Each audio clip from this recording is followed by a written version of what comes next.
Where's that thing at? Where'd that go? There it is. Hey, everybody. How's it going? Thanks so much for tuning in. My name's Mike. This is my YouTube page, Mox News. And this is your Wake and Bake News at 7 p.m. I'm your host, Moxie. I hope you all are doing well.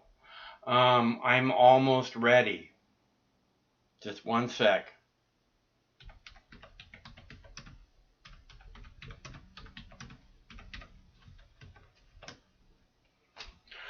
Okay, so let's see. Telephone's working. This is a call-in show. We do this nightly, every night, Monday through Friday at 7 p.m. Pacific time. So be sure and hit the notification button, the subscribe button. That way you won't miss a single show, and or anything else that might be going on the channel. I have a number of videos for you this evening. Mostly it's about Hong Kong and the riots, the protest in Minneapolis. I have a video from Tucker calling the protesters rioters and making the differentiating between the two. I think again, when the people go into the street, it's because they're standing up against a police state, and that should always be respected by the land of the free. So please give the supporters give the protesters your support, and know, again, I have a couple of videos of the protest. I have a couple of videos of the cop killing.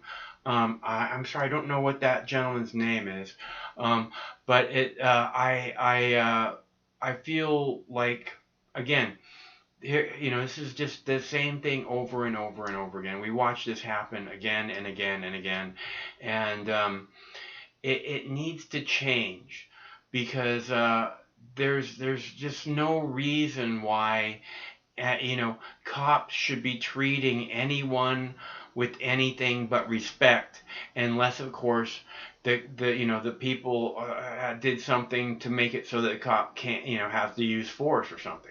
That guy clearly was not resisting. He was on the ground, handcuffed. On the ground and handcuffed. You don't need to be standing on top of him. And that cop murdered that guy. And he did it on purpose, and the other cops protected him while he did it. And they're still protecting him. Even though they got fired off the police force, I guarantee you the police union is standing right by their side.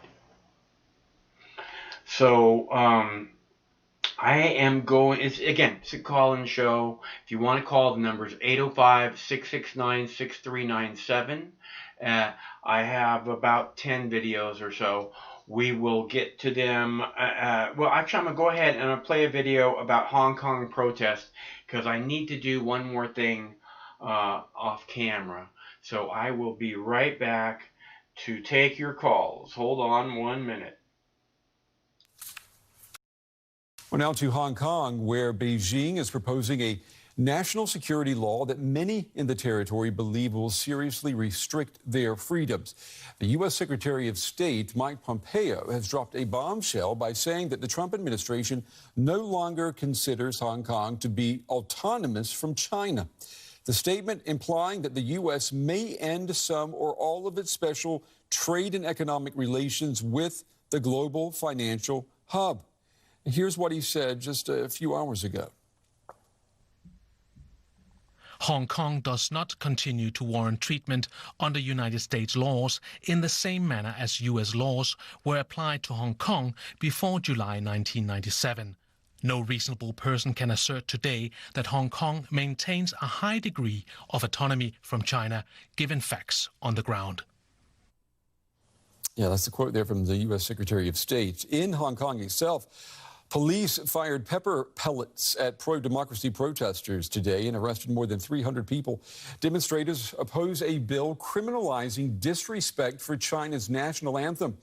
Hong Kong lawmakers are currently debating that proposed law.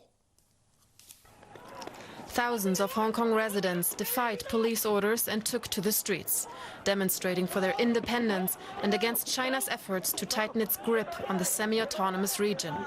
The protesters were met by a strong police force, which fired pellets filled with pepper to disperse the crowds and arrested hundreds.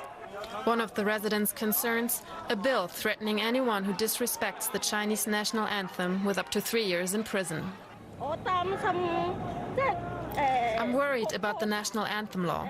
I know it will pass in the Legislative Council because pro-establishment lawmakers have a majority there. I came to Hong Kong from mainland China when I was young, so I know about the darkness of China. I'm worried China will impose its standards and its system on Hong Kong. Protesters want to express their outrage not only against the national anthem law, but also against the new national security law imposed by the Chinese government. The full text of the legislation has yet to be published, but it has raised international alarm over freedoms in the city.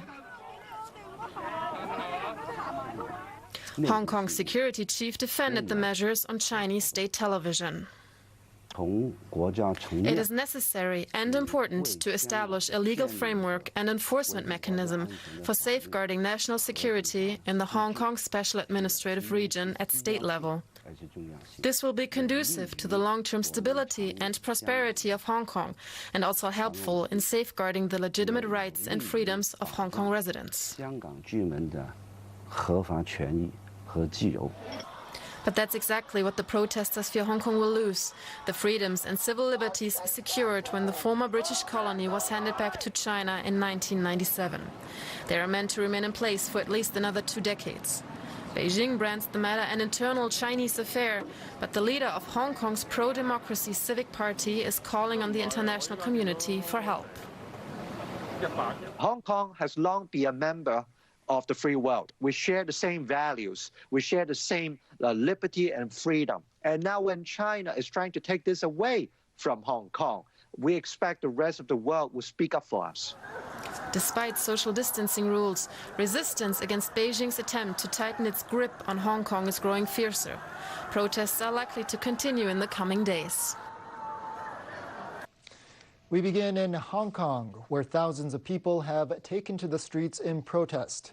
It comes as China lays the groundwork for a controversial national security law in the territory.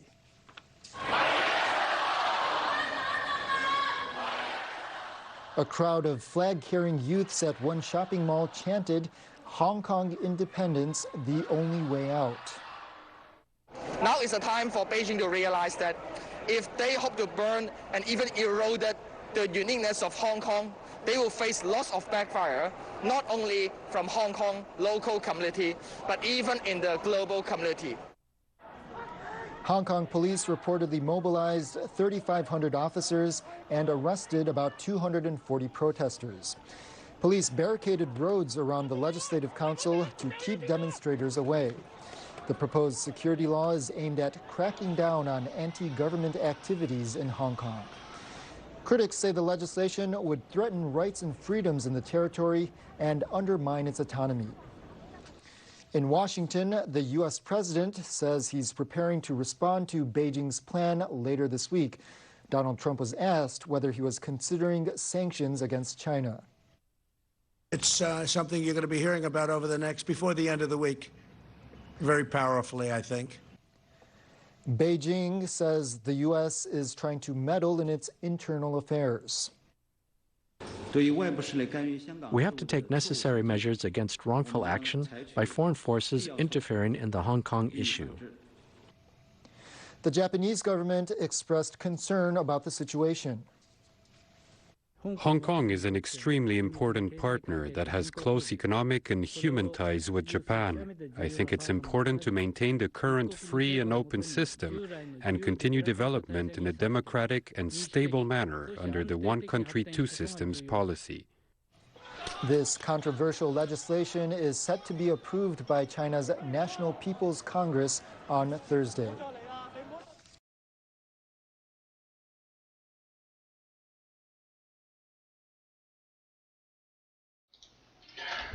That video clip was considerably longer than I expected it to be. which worked out well because I was like, Craig, you got to be ready to play the bright side. And I was like, I'm trying to render one last video clip before, I call it the list full. And it has to do with the George Floyd is the gentleman's name that was killed by the police in Minnesota, he this is just fucked up, man. These cops they have to pay a price, and they will one way or another. You can guarantee it.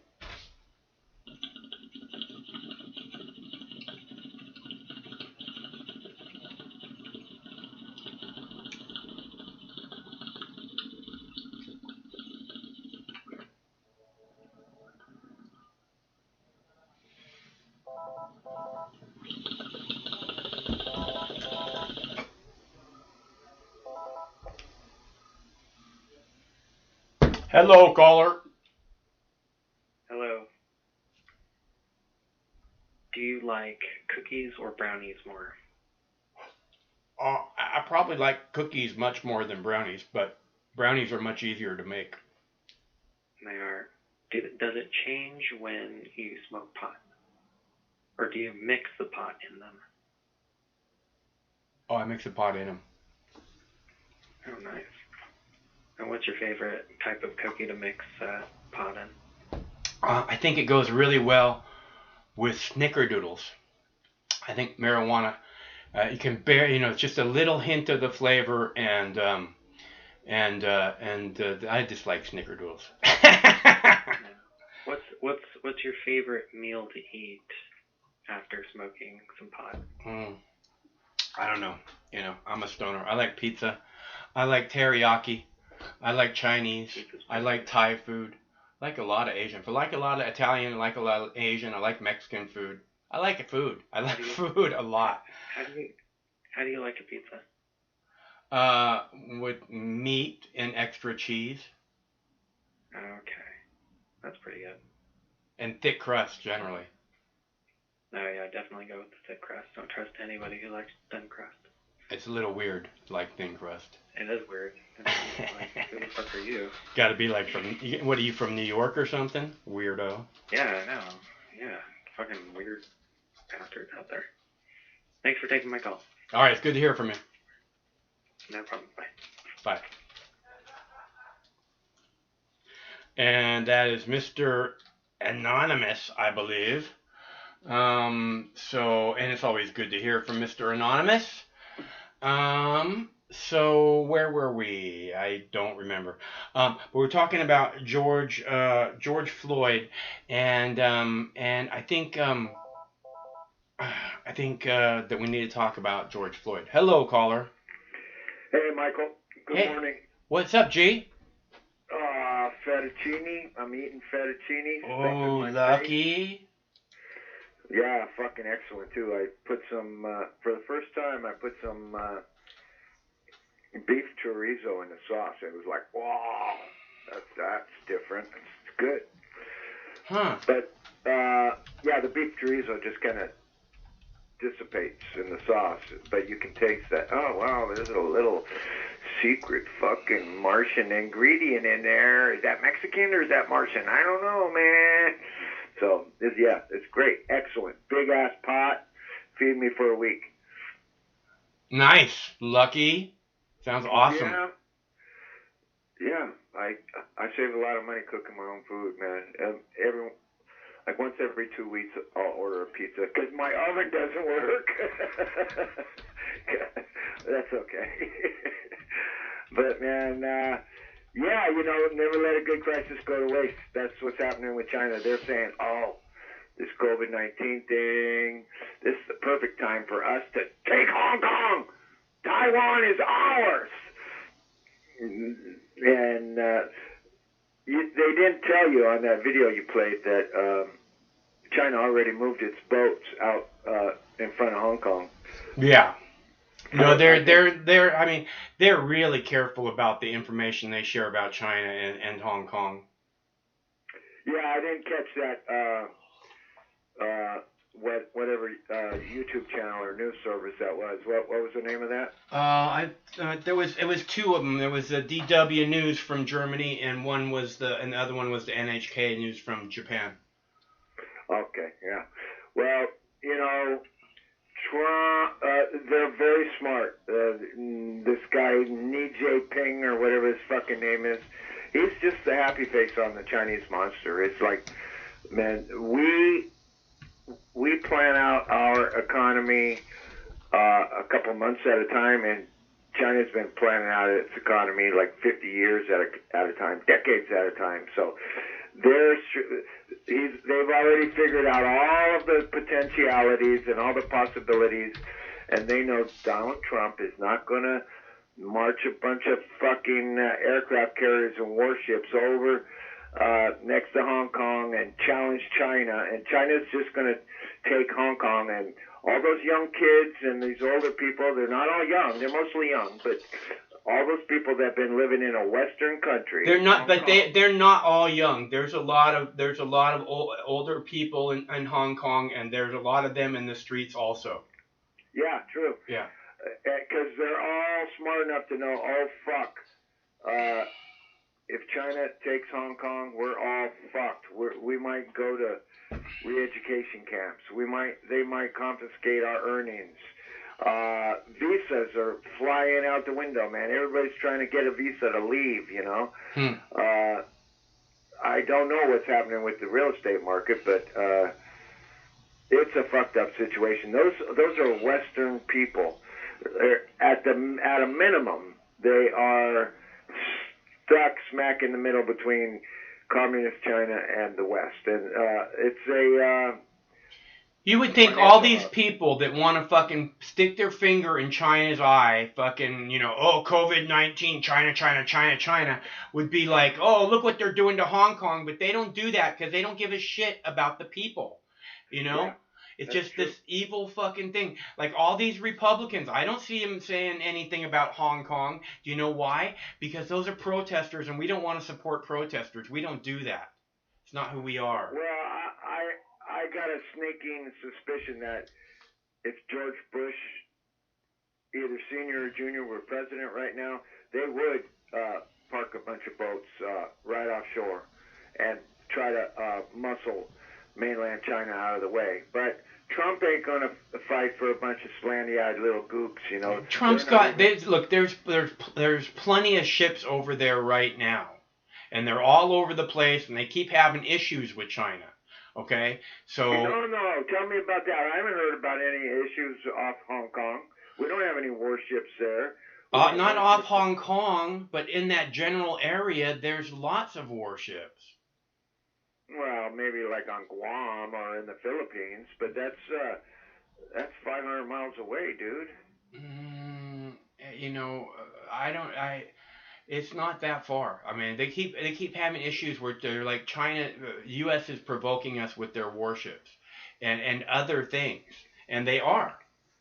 So well, I hope they are, because those are democratic people, those are capitalist people, and those are not communist people, and they deserve to have somebody fight for them. They should have their own goddamn navy, but I think that was restricted in the treaty between Britain and China in the 1960s, I think, it was in the 1960s. Britain and China signed a treaty giving Taiwan back to China.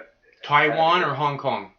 Hong Kong back to China in the year 2000, I think, and then it's just been this big ass struggle ever since. So I've never read that treaty. That was after there was agreements reached that Hong Kong would retain some kind of an autonomous type government, right? Right. Yeah. That they would like be in liaison with the mainlanders, but not be controlled by the mainlanders. But that the leader of Hong Kong is a woman. She's already been exposed as corrupt. Yeah, she's evil. Months ago, and I think she's bought off by by the mainland government. And somebody's going to take that bitch's head clean off. Mark my words. I hope so. I hope so. I guarantee. But I got this. If you were to make me a bet right now about which way Hong Kong goes, I would bet you eventually within 16, 18 months, fucking China has it, and it's bye-bye Hong Kong. Well, if that's the case, you're going to see endless terrorist events. I mean, it's just not going to work for them to do that. Oh, man, it's going to be Occupy Wall Street on steroids, dude. They're going to be shooting hundreds of people in the street. Yeah. I mean, look how China responds to terrorist events. They got dangerous Falun Gong people in prison camps because they do fucking Tai Chi and they believe weird shit about God and, China is an atheist country, and anybody who believes weird shit about God is kind of threatening the CCP. I don't know that China is an atheist country. There seems to be lots of different gods in China. Well, they haven't torn down all the Buddhas. As a matter of fact, 10 days ago, Zhao Jinping, or whatever his name is, the president, I saw him standing in front of a Buddhist temple with a mask on. But that was a photo op, and the story I read was that it's very unusual for a Chinese leader to visit a Buddhist temple because it's a atheist country. The government is not, they might not be stringing Buddhists up in the street because there's so many Buddhists and Confucianists and other religions in mainland China, but they don't. They really. I think they have a statement saying that they are an atheist government. They have no religious affiliations. That's every government. Every government should be that way. Well, they don't have separation of church and state like we're supposed to have. But tell that to all the rabbis and the Christian preachers in the Oval Office laying hands on Donald Trump. Yeah. Or Obama or W. Yeah, they all play to their base, man. But it's going to be a mess sooner or later, and I would really hope. It's been a mess for quite a while, dude. Oh, it's going to get bad, dude. I mean, you're going to see. It's going to be a travesty. And Trump. Well, what's going on with this stuff in Minneapolis?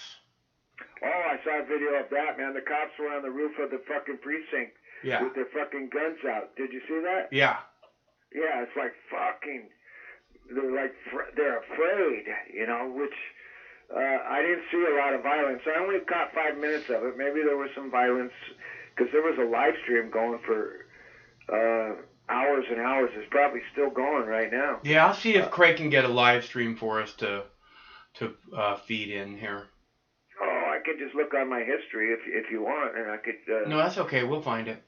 Yeah, and so that's a bad thing. That's a bad thing.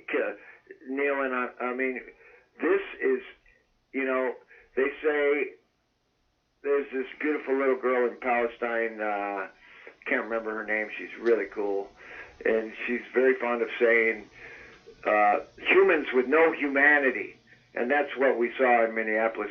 All 4 of those cops deserve to be fired, and some of them deserve to be charged with, negligent, assisting a negligent homicide or something like that. They deserve to be charged with manslaughter, and the one deserves to be charged with murder. Yeah, that's definitely murder. It's like, And the other ones protected him while that fucking piece of shit murdered that person. That piece of shit knew that they were murdering that person. They continued to do it for 5 fucking minutes when the guy's already subdued and on the ground in handcuffs. Absolutely no reason. Humans with no humanity. That's what we saw. And we saw a guy. That little kind of chubby looking Asian guy looked like he's partly autistic. It's like you're seeing dumbed down people with badges and guns because they won't let smart people. He looked autistic, huh? He did, yeah. You know the guy I'm talking about? Yeah, the guy that was fucking protecting the other cop. Yeah, it was like he was more embarrassed to be on film than he was concentrating on his job. It's like, nothing to see here, folks. I got my thumbs in my belt. I'm the big police officer. Nothing to see here. Just don't charge me. People are yelling at him. People are screaming at him. But you know what I would have done if I was one of the bystanders? I would have fucking tackled that cop that was kneeling on that guy. I would have just jumped on him and knocked him off at risk of at certain arrests. I would certainly be arrested for that. Yeah. But if not shot and killed and a whole bunch of other things. They're humans with no humanity. And you don't have to be a cop to be like that. You can just be some jerk down the street. Humans with no humanity. So what we're fighting for, you and me and all the other rebels, we're fighting for humanity. So that's one of the ugliest things I've seen all year. You know. It's we're horrible. Gonna do shit like that in Hong Kong soon enough. I guarantee it, man. And God bless all those people there, because they are the equivalent of the colonists in America in the 17th century. They're gonna be fighting for their home. I mean, what are they all gonna do? Pack up and leave? I don't think so. You know what? They pay those fucking cops, man. There's no reason for them to leave. They're the boss of the cops. They should just, if you know, I mean, basically, I have the same remedy for the cops as I do for the fucking Washington D.C. government. So, and we all know what that is. Ugly fucking people, man. There's too much brutality, too much stupidity. Too much mental slavery, too much cowardice. It's like, you know, so I'm always on the side of the underdog. And we know that guy, that dead man in Minneapolis was definitely the underdog. So what? He passed a fake bill or a fake check? That's no reason to kill somebody. You know, the other guy in New York, what? He's selling cigarettes without a license? Yeah. That's no reason to kill somebody. And, you know, I saw studies 10 years ago that black people are a little bit more susceptible somehow in their physiology to strangleholds and chokeholds and stuff. Huh. So what that cop was doing was the equivalent of a chokehold for 10 minutes. 10 minutes. Yeah. He was brain dead before he ever got in the fucking ambulance. And he was handcuffed in the ambulance. And whoever is in charge of the Minneapolis cops fired all 4 of those motherfuckers right away. Kudos to that guy, because normally that ain't going to happen. They'll say, well, we'll have an investigation and blah, blah, blah. But those freaks were fired right away. Thank God for that, you know. So let's tell that to the family, though. Don't bring the guy back. Well, no, I mean that's that's like what they should be arrested immediately, dude. They should be immediately arrested. They got the police union, and then they get free lawyers. They'll lawyer up, and the information gathering and the investigation, and at least the police captain or the guy running the show. At least he did the right thing. He fired him right away. But then you got to go through all the legal shit, you know. The one guy will get arrested within 2 days. That's my guess. 2 days, 48 hours, and you'll hear that he gets arrested for murder or manslaughter or involuntary manslaughter or whatever. It needs to be murder. It really needs to be murder, because the guy was fucking handcuffed and on the ground, dude. I mean, he wasn't even trying to get away when he was fucking dying, you know? Yeah, remember that guy here in California was a little bit retarded, had some emotional issues, maybe some drug issues. Kelly Thomas. Yeah, they beat his face to a fucking pulp. It looked like a tomato by the time they got you know? Yeah, Kelly Thomas. Yeah, Kelly Thomas, right. He kept calling for his dad about 36 times, you know? His dad was a cop. He kept asking for his dad to help. Help me, Dad. Oh, shit. I didn't know he was a cop. Yeah. Oh, wow. Yeah. Well, these are humans with no humanity. And I've met people like that. Luckily, I only got beat up by a cop one time for no reason. So I don't have a whole shitload of experiences with cops that are incredibly bad. I mean, every time they come and try to arrest me, I weasel my way out of it somehow, usually by just telling the truth. But, no, man, that's some ugly, those are humans with no humanity. So I don't know what to do about that, but that guy's dead. But the people in Hong Kong are not dead yet, you know. So if Trump was any kind of a man, I mean, I know what he's going to do. He's going to say, well, it's none of our business. It's on the other side of the world, blah, blah, blah. But, you know, there's treaties involved in that.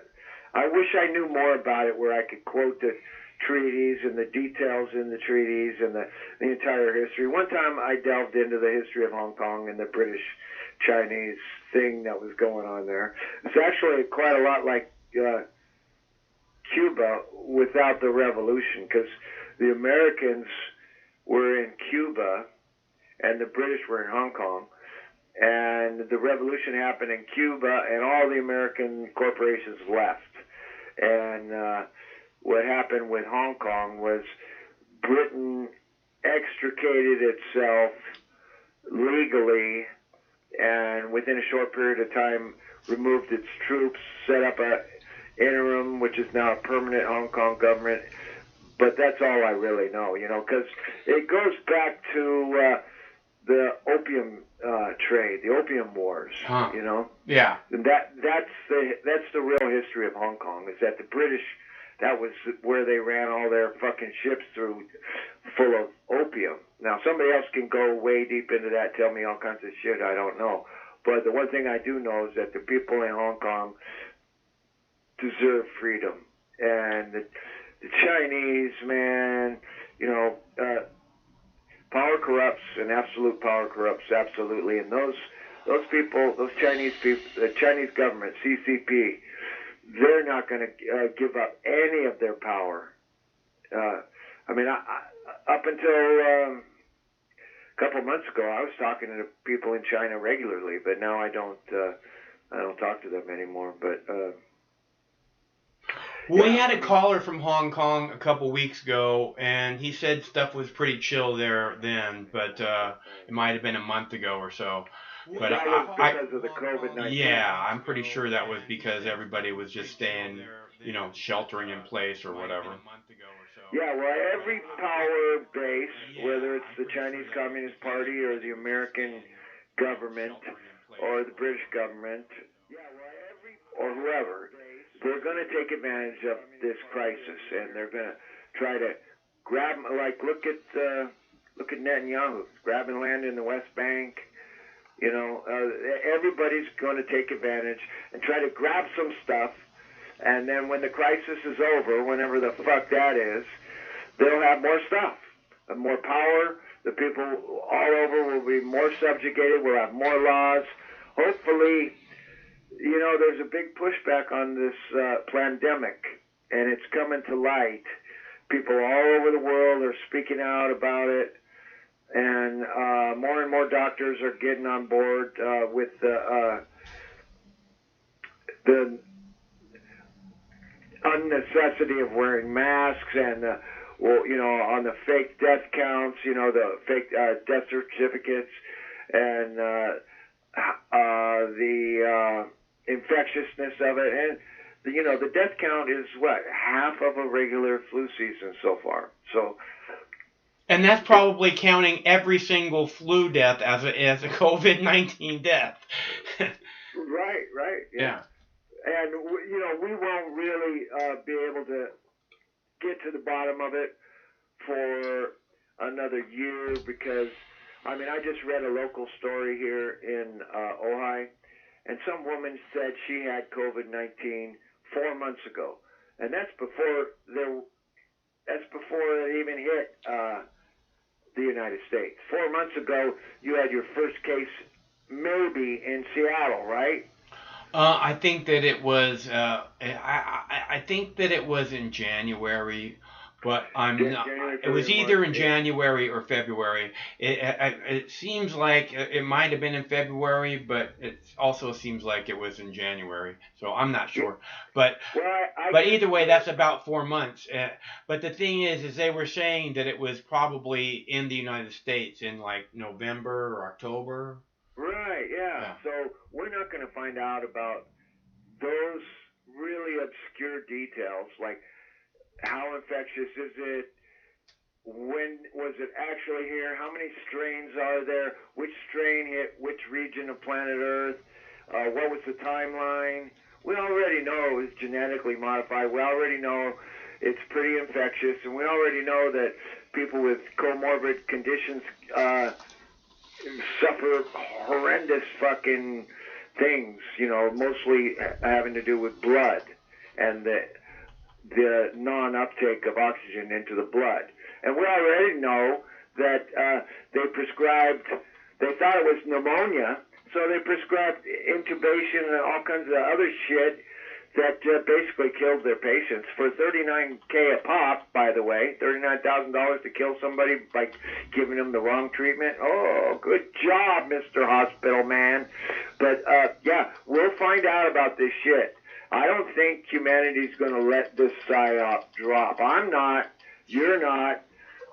Well, I don't see how it can because they're not letting the fucking thing drop, you know? Right, yeah. I mean, how the fuck are we supposed to let it drop if they don't let it drop? Did you see Sleepy Joe with his Batman mask off at the memorial ceremony? I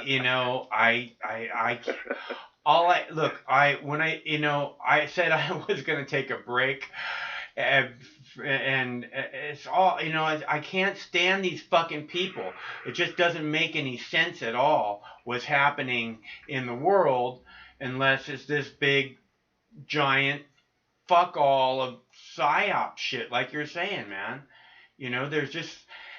I mean, it doesn't make any fucking sense at all that Donald Trump or Hillary Clinton or Joe Biden are the best people that we have to represent the United States on the world stage. So what the fuck is happening? You know? Same thing that's always been happening. That's the puppet show, dude.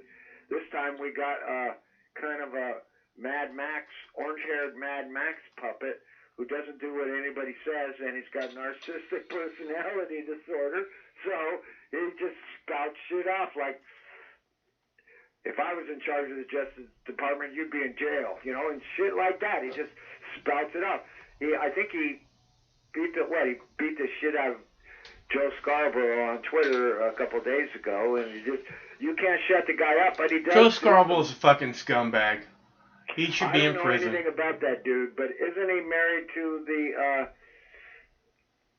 Zabrisky's daughter? Yeah, I think they just got married in the last year or something. I don't know. It's fucking weird. That's fucking weird, man. Yeah, that's some weird shit. That's some CIA.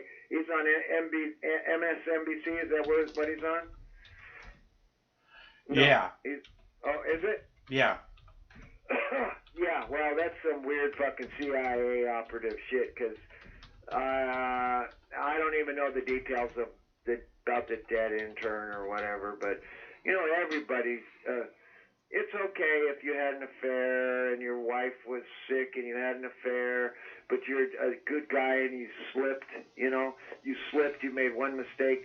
But these people that are in the halls of power, man, it's like they make 10 bad decisions before even a hint of what they've really done ever hits the news, and then it gets squashed. You know, they'll just squash it. You know, who got busted? Bill O'Reilly, what did he pay? $3 million to shut some lady up that he fingered or something like that? Who the fuck knows? But he banged he was fucking grabbing all the bitches around him, dude. He's like evil, just like, look, you know, I don't have a problem with you know, being, you know, a man and making passes at women, you know, but being, you know, being this other thing that's like, you know, somehow because you think you have money, you know, that you should be allowed to fucking, you know, Well, that gives you the ability, but it's not.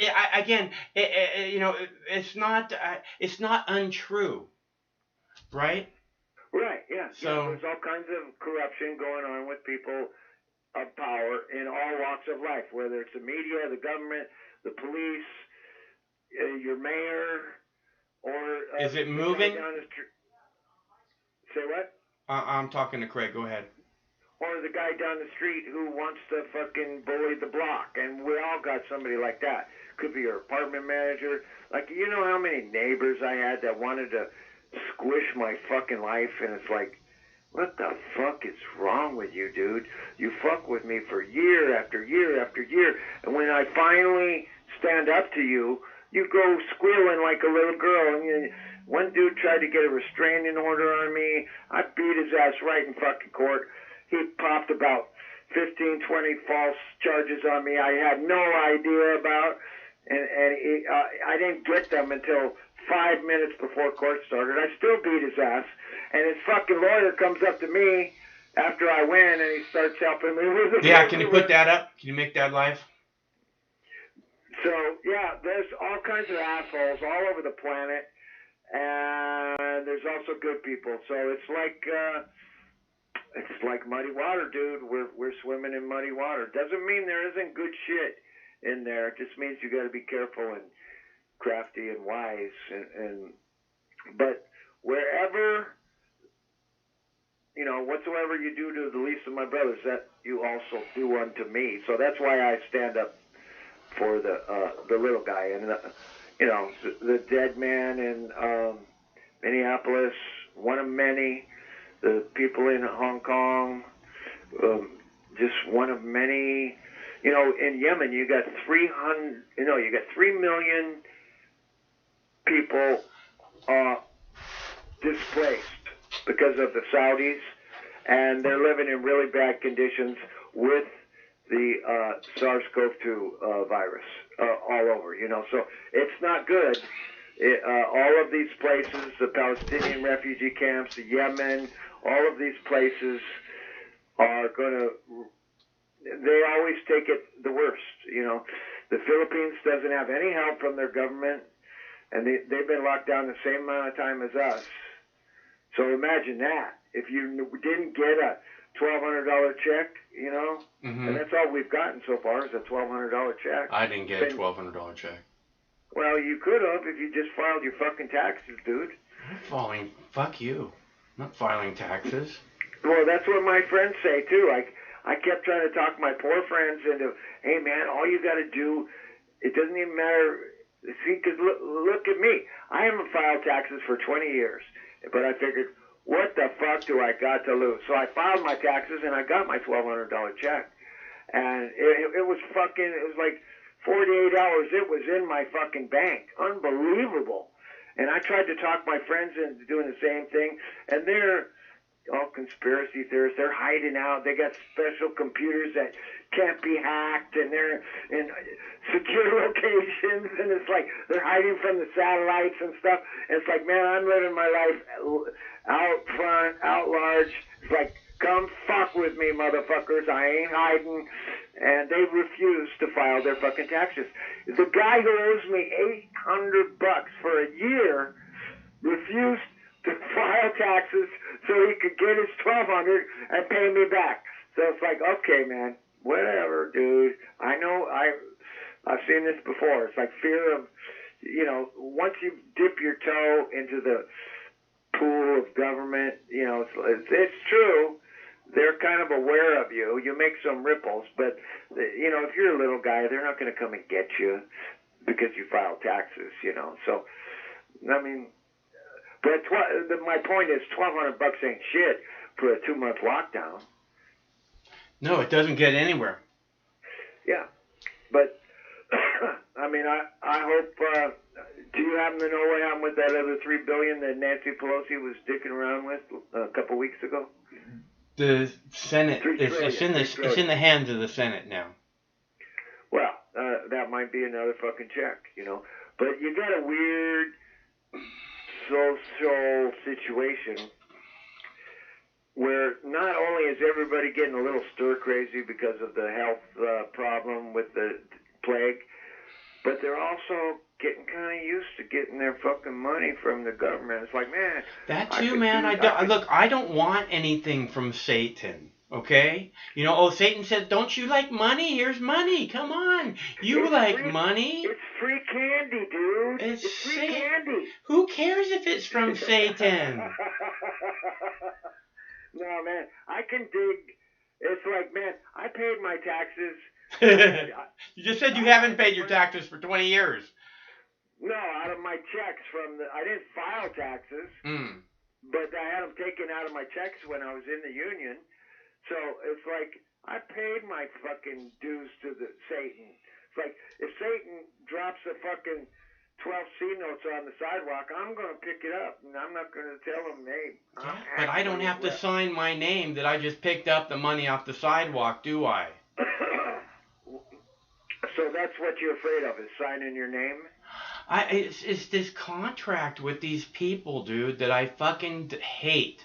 Like the worst evil on the planet, okay? I agree. It is Satan.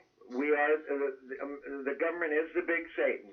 And America military is the great Satan. But, you know, they can't keep track of all of us.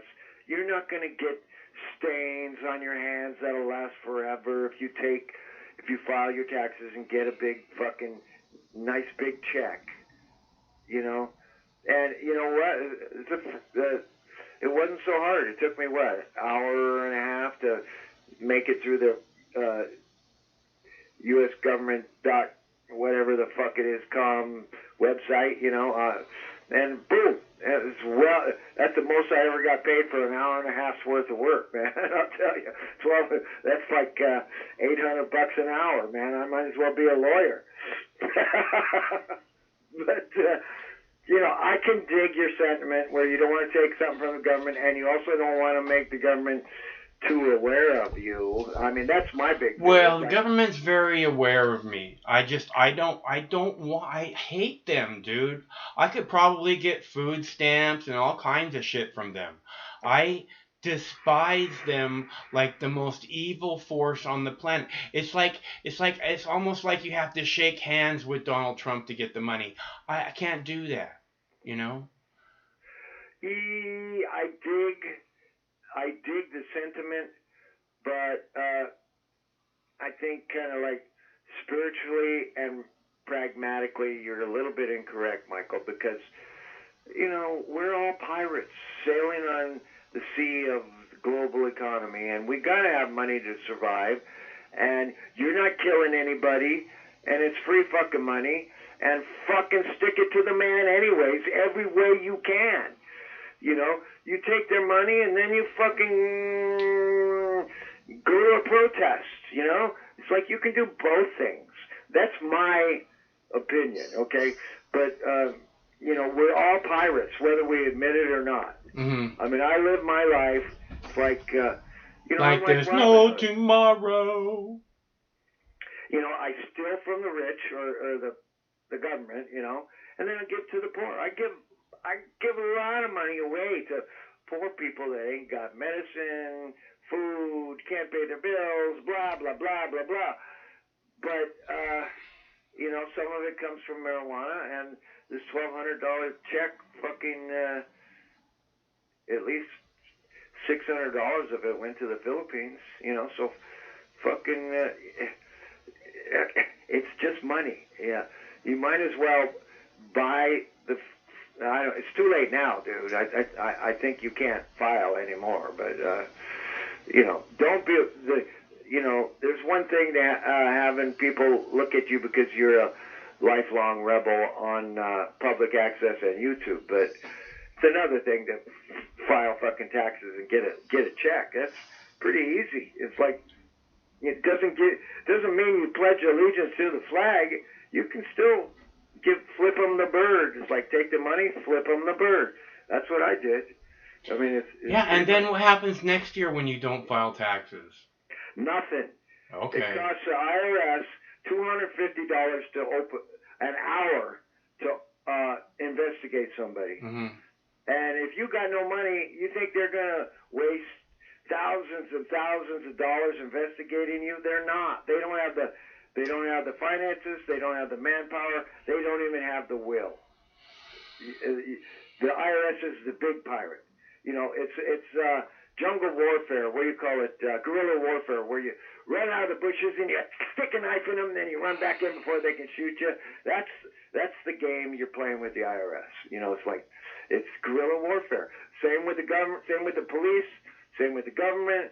We're all little tiny pirates floating on the sea of planet Earth, and we're trying to play the game. We're trying to keep our ship afloat, and we're trying to take care of the little people too. The people in Hong Kong, the black people that have been beaten down and killed and hung for centuries. So, and the gay people and the Mexicans and you name it, the downtrodden. So I don't feel guilty taking a 12. It's the first. I'm not trying to make you feel guilty. I don't want you to feel guilty. I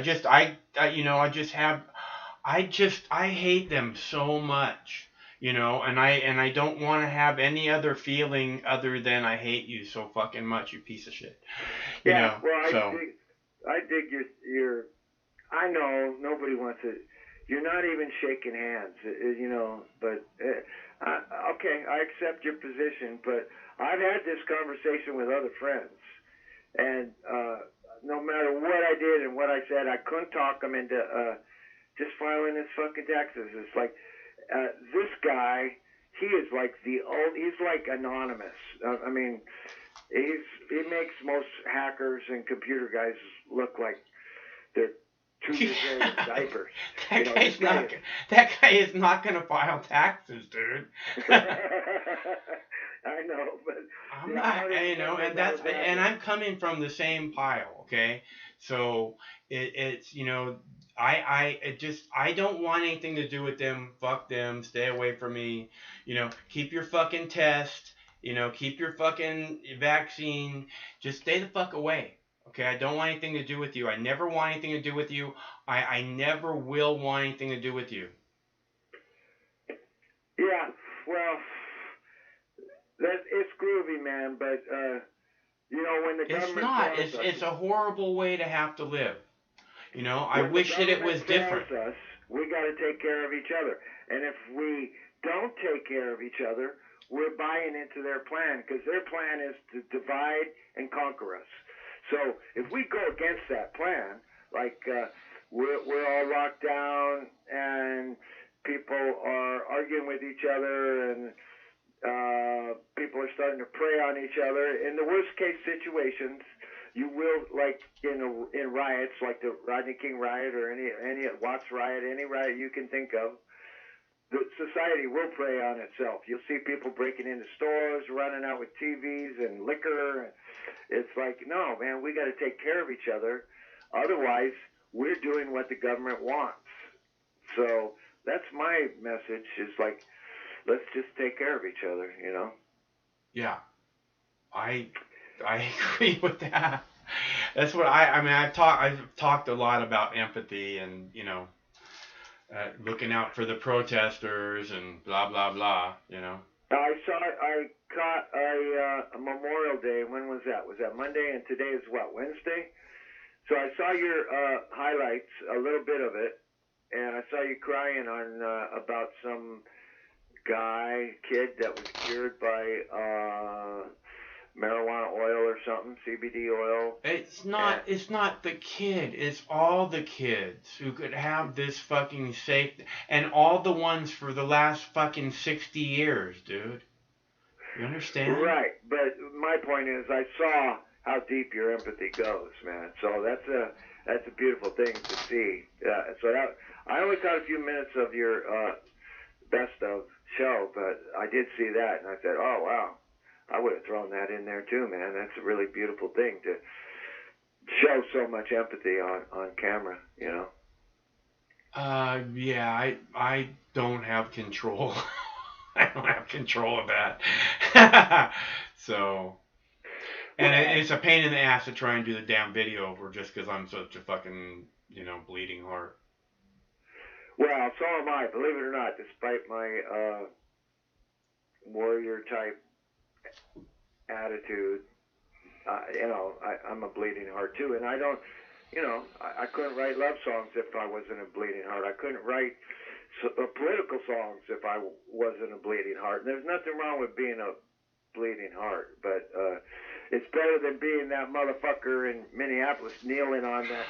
Better than being a human with no humanity. Yeah. That's what those people are. Humans with no humanity. I hear you. I'll let you go, Michael. Thanks for letting me talk. All right, it's good to hear from you. Stay cool. Okay, take care, brother. See ya. That's our buddy Michael from Southern California. Let's see. I have, what do I have? I have so many videos. No, I don't really have that many, but I have one that I've been rendering over in the other room, and it's ready to come over here to this room. So I am going to play a video for you real quick. Unless you guys just want to see this video. What do I have? Oh, I'm going to play a video about the protester, not about the protesters, about George Floyd, and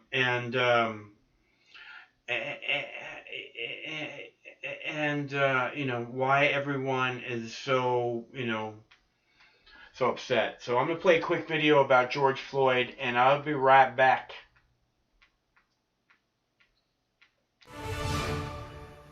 More breaking news now. A second day of clashes between protesters and police in Minneapolis as residents demand justice after the death of George Floyd. The FBI is already investigating. Today, the city's mayor says the police officer who was caught on tape with his knee on Floyd's neck should be charged in the death of the 46-year-old African-American male. He and the other 3 officers who were present have already been fired.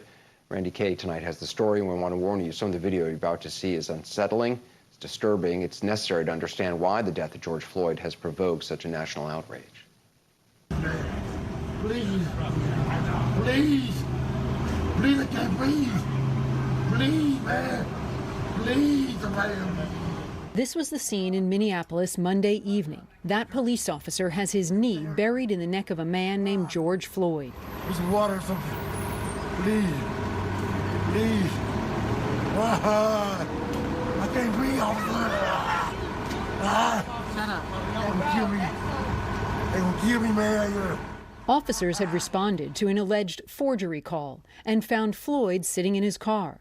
This surveillance video from a nearby restaurant shows officers making contact with Floyd, then handcuffing him. Police would later say he physically resisted, though that is not apparent from this portion of the video, nor does the video capture the incident leading up to the arrest.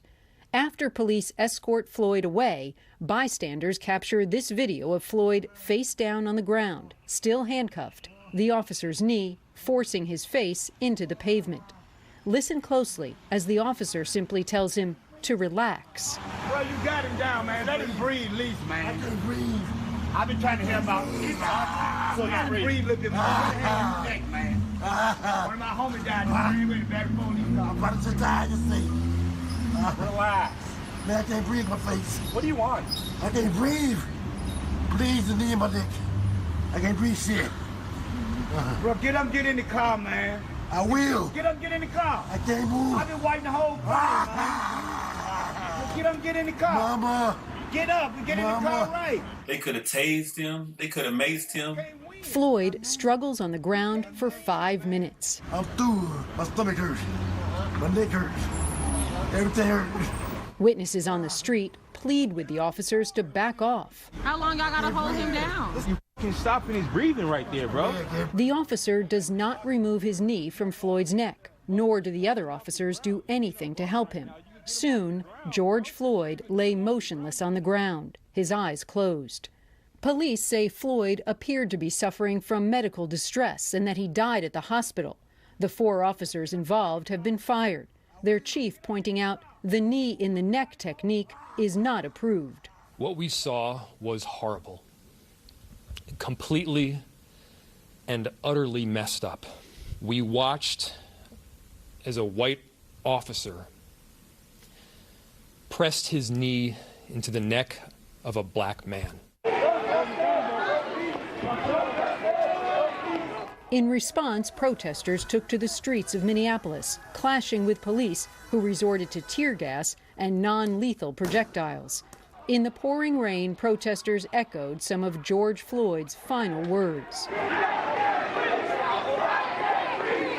The FBI in Minneapolis has launched a full investigation, though George Floyd's family is calling for the officers to be charged with murder, and they want justice. Please, I can't breathe. Please, man. Please, somebody help me. Randy Kay, CNN, West Palm Beach, Florida. Well, the union representing the 4 officers, the Police Officers Federation of Minneapolis, has issued a statement. They say the officers are cooperating in the investigation.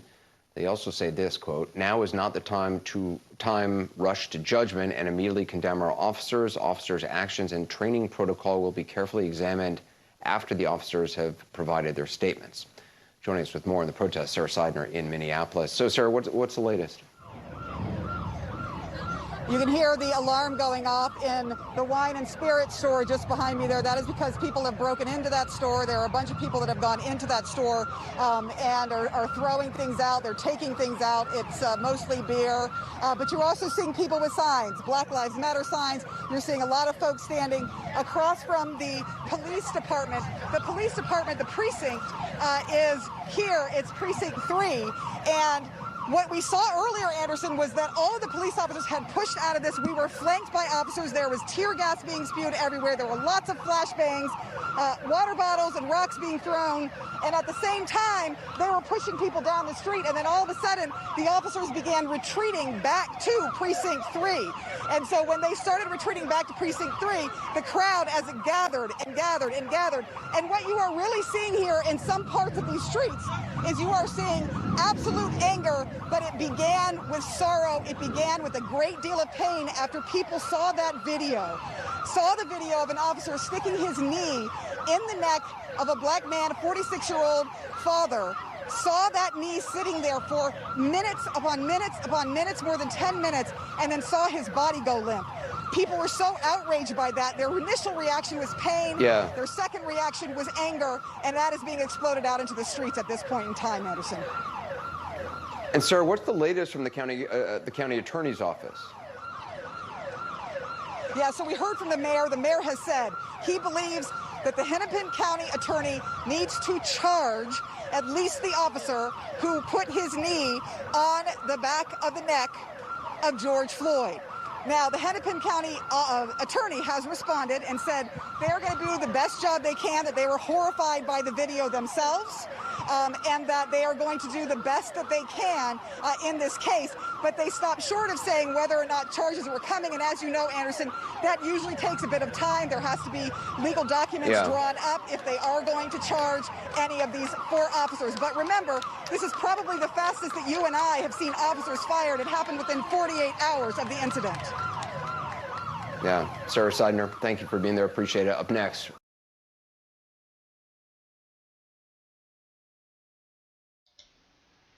Looks like we lost one of those feeds, Craig.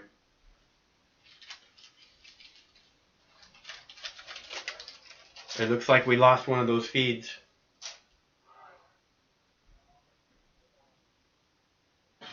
Minneapolis is in meltdown. And the fucking police do not know how to handle the most basic fucking shit. So those people are in a lot of trouble. Because it's not that hard to handle people. You know, you just have to treat them with respect. You know, but that's not what the police do. Police don't go, hey, look, we understand that you're fucking upset. And you're rightfully so upset. We completely understand that. You know, instead they just fucking get their fucking, like Michael, the last caller, was saying that there was like snipers on the roofs of the fucking police department, right? So, you know, they don't know how to handle it. They're fucking lighting off tear gas everywhere to people who rightfully have every right in the world to be fucking angry. When I find myself in times of trouble, Mother Mary comforts me, seeking words of wisdom. Let it be.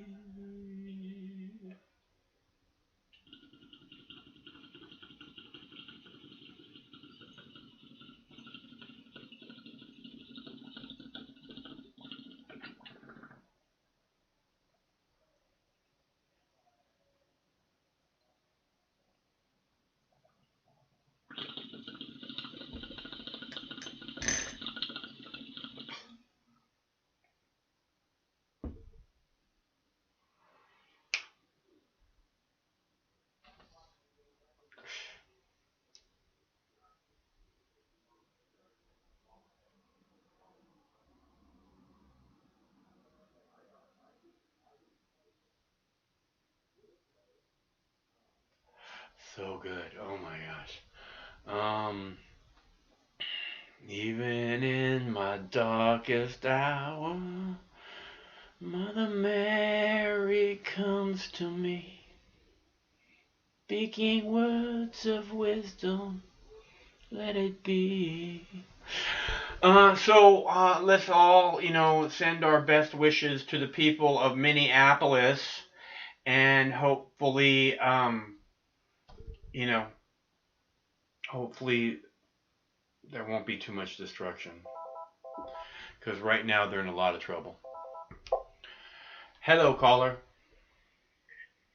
Hey, Mike, this is Matt from Kansas. How are you doing? I am good, Matt. How are you doing?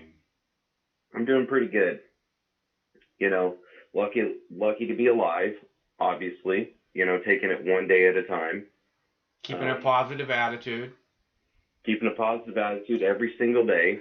Each day is a new stepping stone. People hate things like that, Me keeping a positive attitude, taking it one day at a time. Got to keep moving forward, man. Can't let shit hold you keep back. Moving, right. So I'm here in Kansas, and I called the local news stations, 2 of them, to get their opinion on this matter happening in Minnesota, and I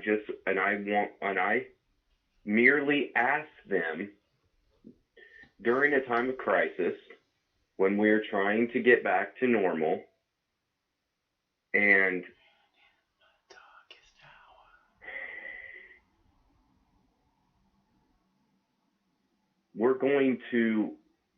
this is what we're doing. What's really going on? What is really going on is what I'd like to know. I'm hearing theories about all kinds of stuff. I mean, that's why I pretty much steer away from the internet and the news, and because there's so many different theories on all of this stuff that you cannot keep up with it. And I'm not the guy that's going to just take one theory that just sounds good to me and just run with it. But as an individual out here in the world, in the middle of the fucking world, in the middle of Kansas, looking at the TV, looking at what the news is doing,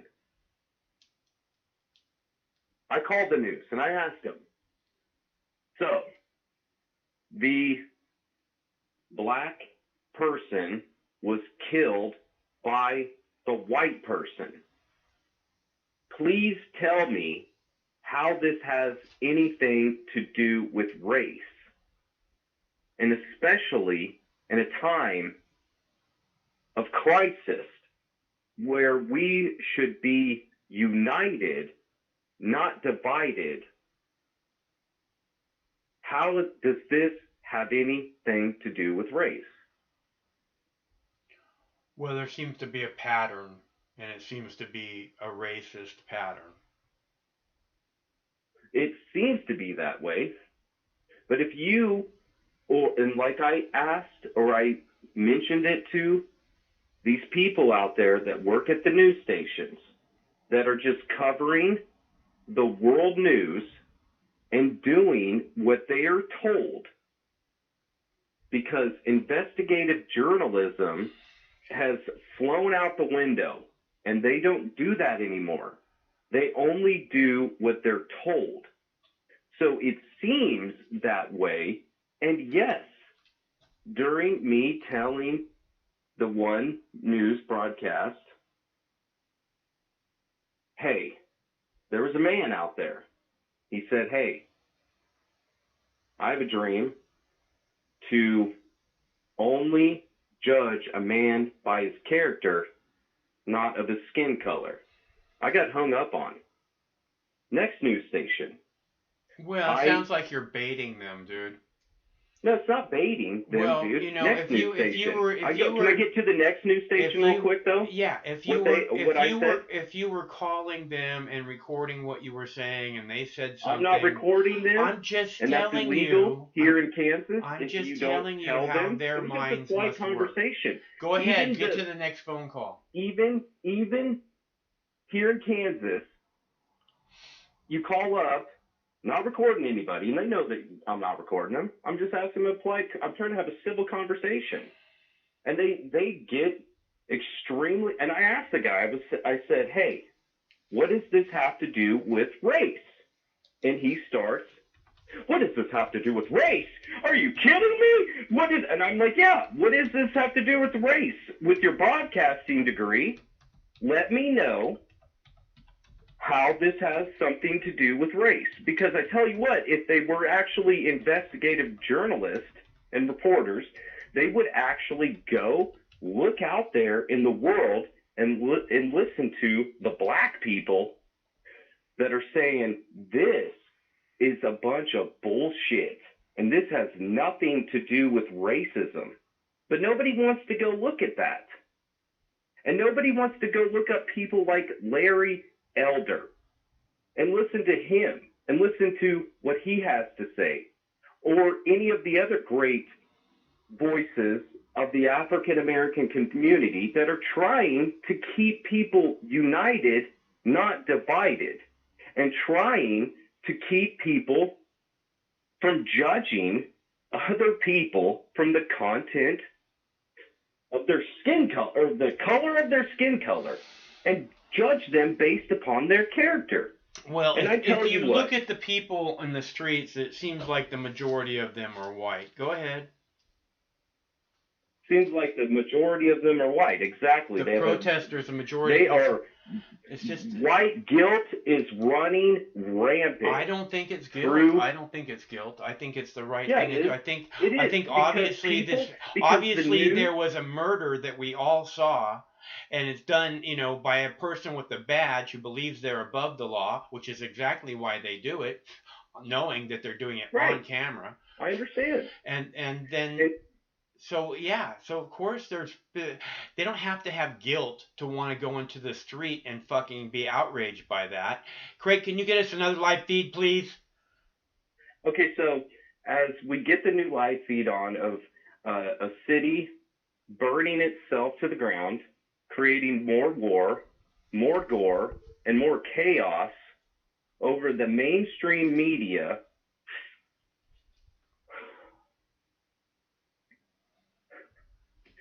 just completely flaming the flames. They are just trying. The news media loves this. The news media loves this, and they just love saying this white person killed this black person. And it doesn't have to do with cops, in my opinion. My opinion is nobody else is going to handcuff somebody and put them on the fucking ground and then murder them. It has everything to do with cops. At this point, it does not have any, because you know what? Okay, so then yes, it does. I'll just say yes, it's cops. But I will just say, cops, they're all in the same team. Well, then I'm saying the mainstream media and everybody's local media is doing the exact same thing. They are on the same team, promoting the same narrative. Of course they're on the same team. That's they are obvious. The judge and the jury before any of the facts are out. And then I will just have to express, once again, everybody wearing this as a badge of honor. The facts are out. By the way, the facts are out. Everyone can see what happened. Facts are out. I agree. The other cops probably going to get charged with manslaughter. They should. They should. The other cop, he should get charged with at least second-degree murder. I totally understand it. But I tell you what, just like they say about the long-term effects of COVID-19 are worse than the actual COVID, what I'm saying, the long-term effects of this, that the media is just, they promoting their narrative, the long-term effects of that are actually going to be worse than the actual death. Because I tell you what, it's just going to keep everybody united. And in a time of crisis, when we're trying to get back to normal, they are only dividing us, not uniting us. They're trying to keep us trying to keep everybody at each other's throat with anger and hate, more gore, more war, and look at Minnesota live streaming right now. The fucking mask, wearing the fucking mask is all about making you angry and hate, dude. Okay? So everybody is out there in the streets in their own town just loving all of this destruction. Who? And that's how we solve this problem. No one's loving the destruction. Oh, yes, they are. Everybody, the news media is loving the destruction. Oh, the news media loves it. In the streets the news media loves it. Rocks and stealing the TVs, they're loving this. I love how there's no footage. Is there no live feed? Is there no live feed we can find about Target? this? Why is Target a Target with a bunch of shopping carts? This makes no sense. Also, I'm just saying this just proves the absolute reason of, like, I'm going to throw something out there in the world that is just, would sound stupid, but I'm just saying, very intelligent, like other lively beings that could come here on Earth, like aliens, they would never come here because they can totally see the complete chaos and the complete idiocracy of everyone. And this type of behavior is so pathetic. In my opinion, it's unbelievable. And this is the last thing you need to be doing. Which behavior is it that's pathetic, or whatever? The destruction of your town. Okay, I've seen Dollar Tree. They're looting Dollar Tree. Everything in there is $1. I mean, we're going in and we're going to go in here and we're stealing a bunch of candy. I mean, maybe some arts and crafts, fake flowers. They're probably defecating and pissing all over everything, and then they need to set them on fire. This just makes a really good professional point. And, yeah, it's sad because the officer is probably, more than likely, because he's going to go to jail, along with the other ones. That's sad. Okay? That's sad. But it's not happening soon enough. Okay, I'm just telling you, dude. Every police shooting that happens, the police are not going to go and arrest the officer and throw him in jail. They're not going to do that. They're going to take a look at this shit. And it takes forever. This shit takes forever. You talk about a fucking speedy, trial, something that's fair. We already know this shit is completely fucked. Okay, so what I'm saying is, people, the last thing that you need to do, and yes, these two recent stories are very terrible. I think that everybody in this whole situation, both parties, did wrong. But this has nothing to do with race. Only it has to do with race, with the people out there that want to keep us at ripping our throats out on each other, angry as fuck at each other. That's all they are doing right now. Covering up whatever fucking bullshit that they are trying to cover up. We're in the middle of a global pandemic. We have a huge riot going on. Is CNN just like, or Karen being like, oh my God, oh my God, they are not practicing social distancing. At least they're wearing their masks. I mean, this is exactly what the mask-loving people, protesters, love to do. They love to go out there, put their masks on, because they're supposed to now, and then just destroy everything. And I'm telling you, agent provocateurs, whatever, fine. They just need a couple of dudes to go out there and start fucking shit up, and then everybody fucking files in line and goes out there and starts destroying their whole neighborhood. And this is going to be way worse than the actual incident. I tell you what, they will get justice. They will. They will, but they can't wait for it because the absolute intelligence level is so fucking pathetically low with the average mainstream media listener. It's pathetic. That's why this shit is happening. And they are absolutely flaming the flames. They are, I'm fucking in such a goddamn, it's not flaming the flames. They are fanning the flames. That's what they are doing. And they love it. They love it. They don't give a shit about us. They never have.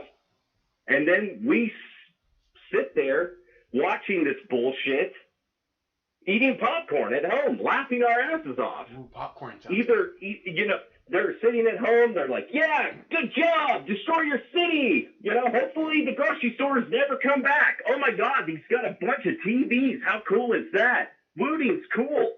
Good job. This was a great time to loot.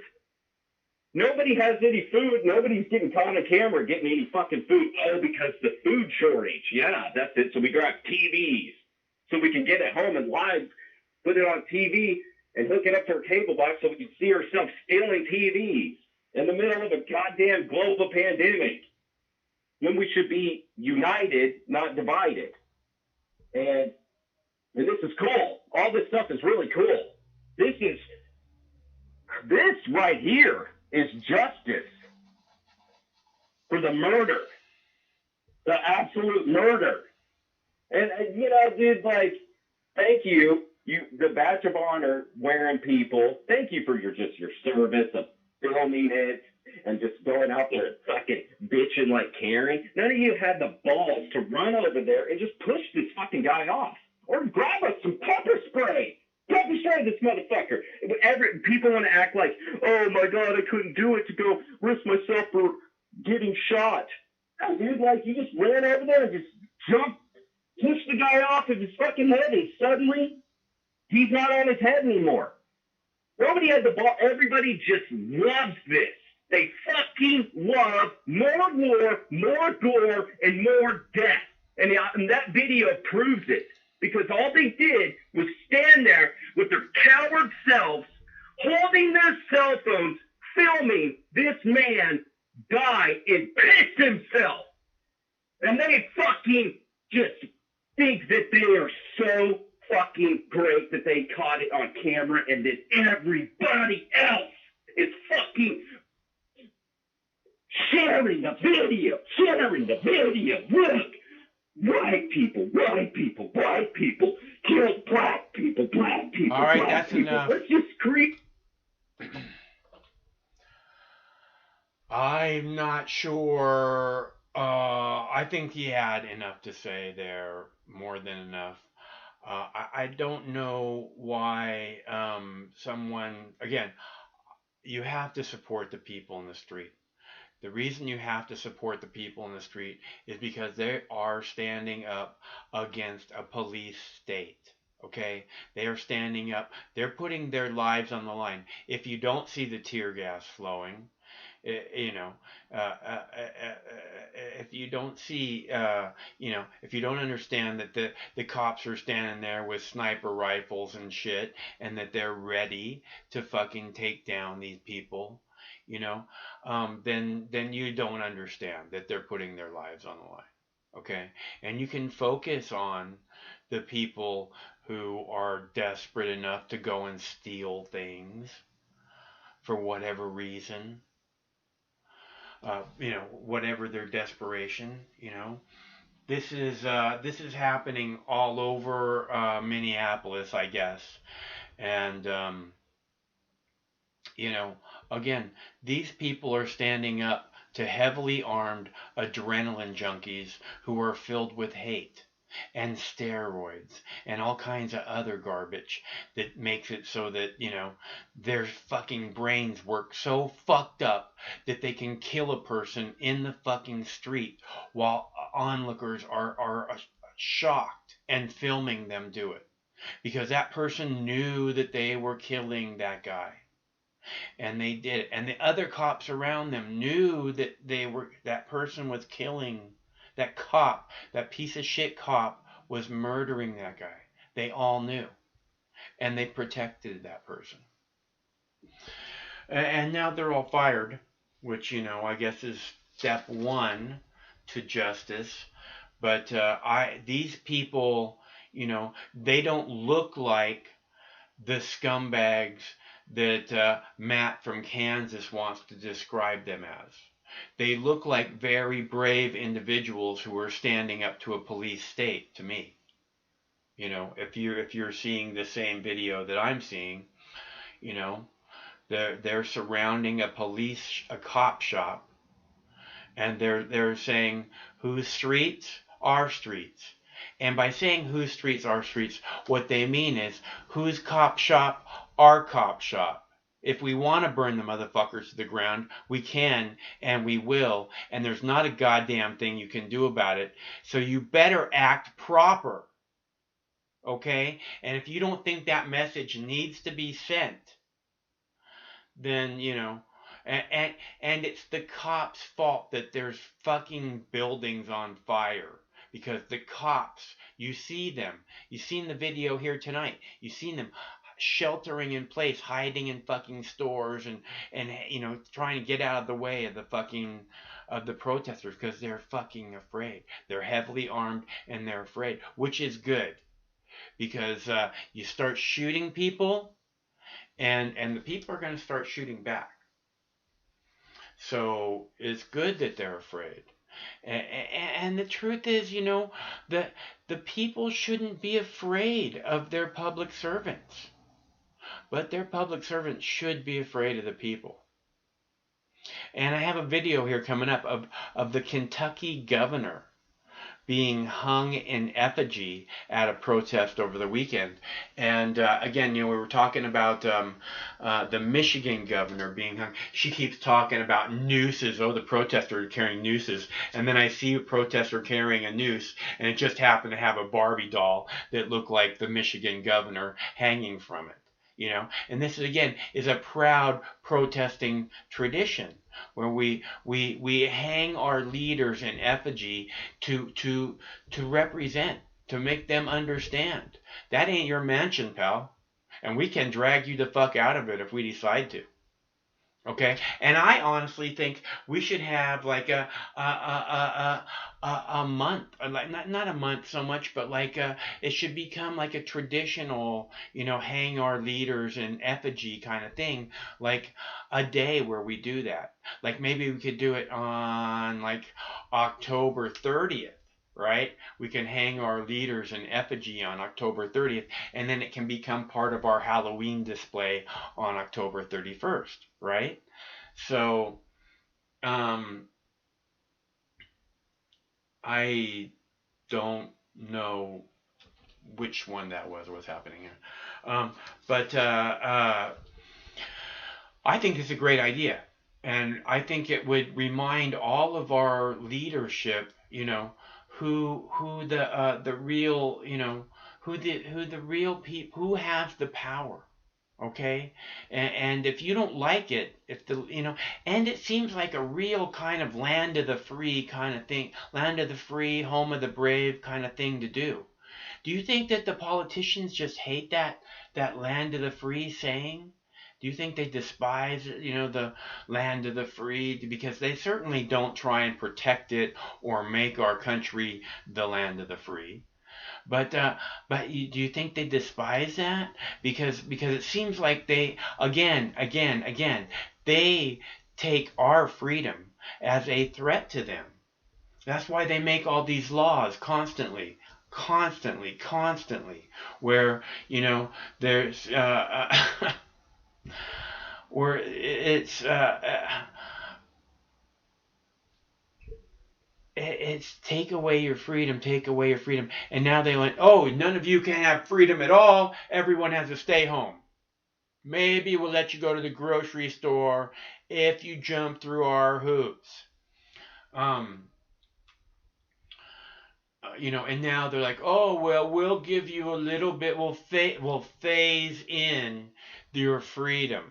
We'll phase in your freedom. I actually posted a quote from like Trudeau saying, oh, we're going to need to phase in Canadians' freedoms back. You know, I'm just like, what the fuck are you talking about, douchebag? The freedoms, we recognize these truths to be self-evident. The Constitution doesn't give you the freedom. It's self-evident that that's part of your birthright.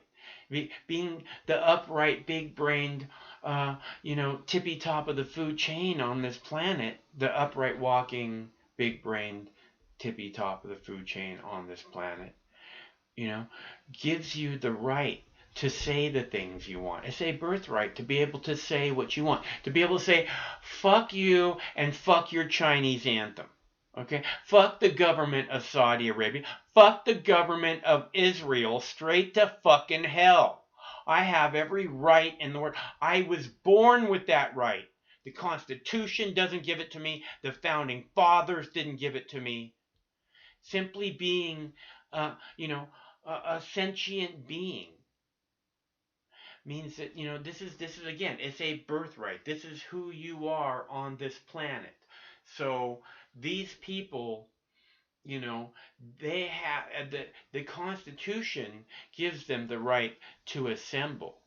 Says, oh, well, yeah, you absolutely can assemble and say what it is you feel needs to be said.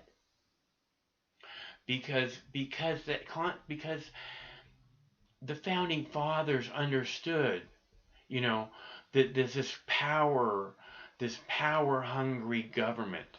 This government that could never have enough and that would constantly be seeking more and more control of the government to the point of wanting to listen into their every conversation on their fucking remote controls in every house across America. Right there, there's a fucking button with a microphone on it.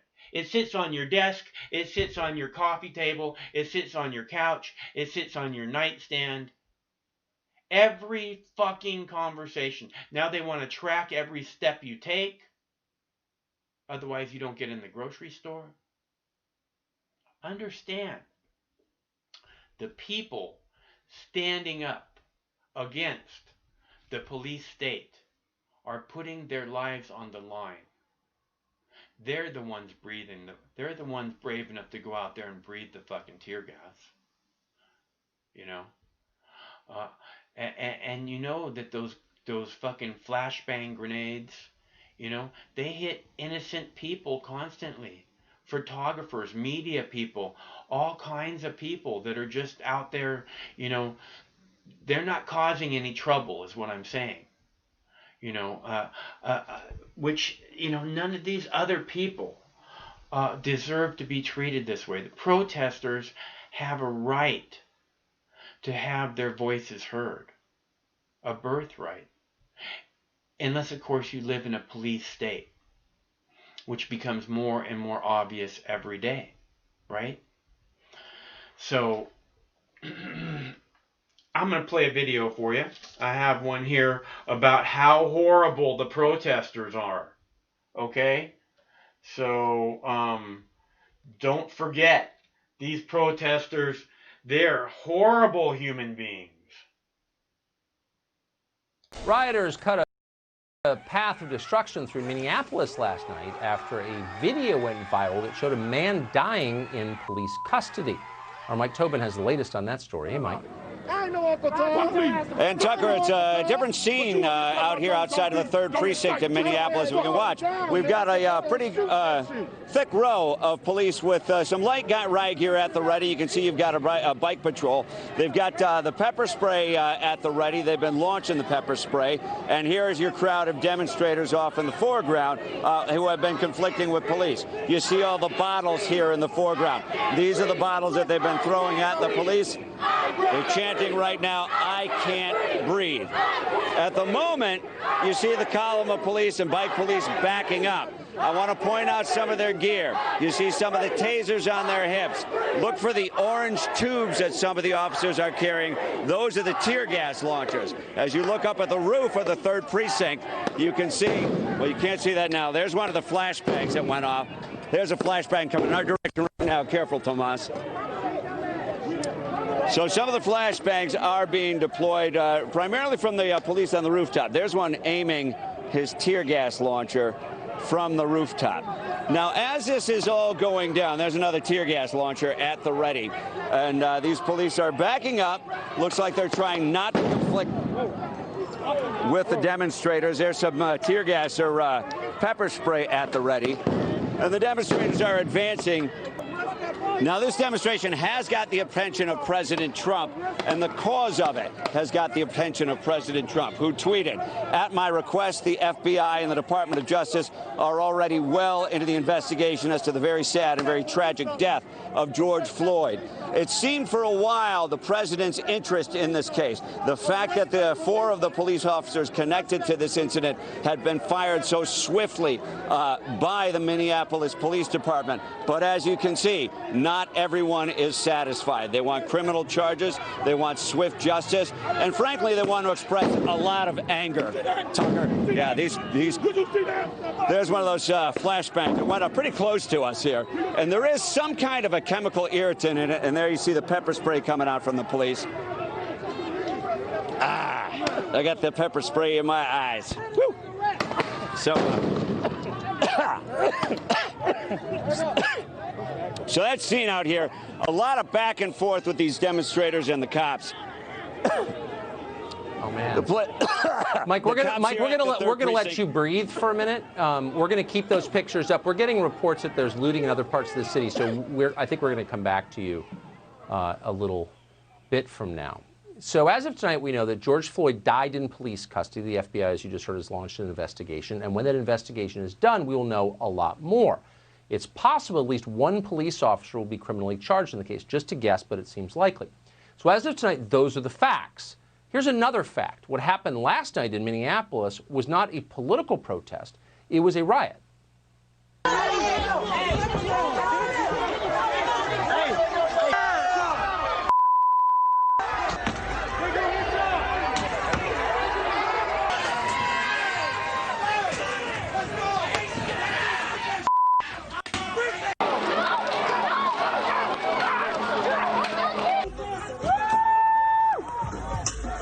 Okay, don't hit our car! Don't hit the car!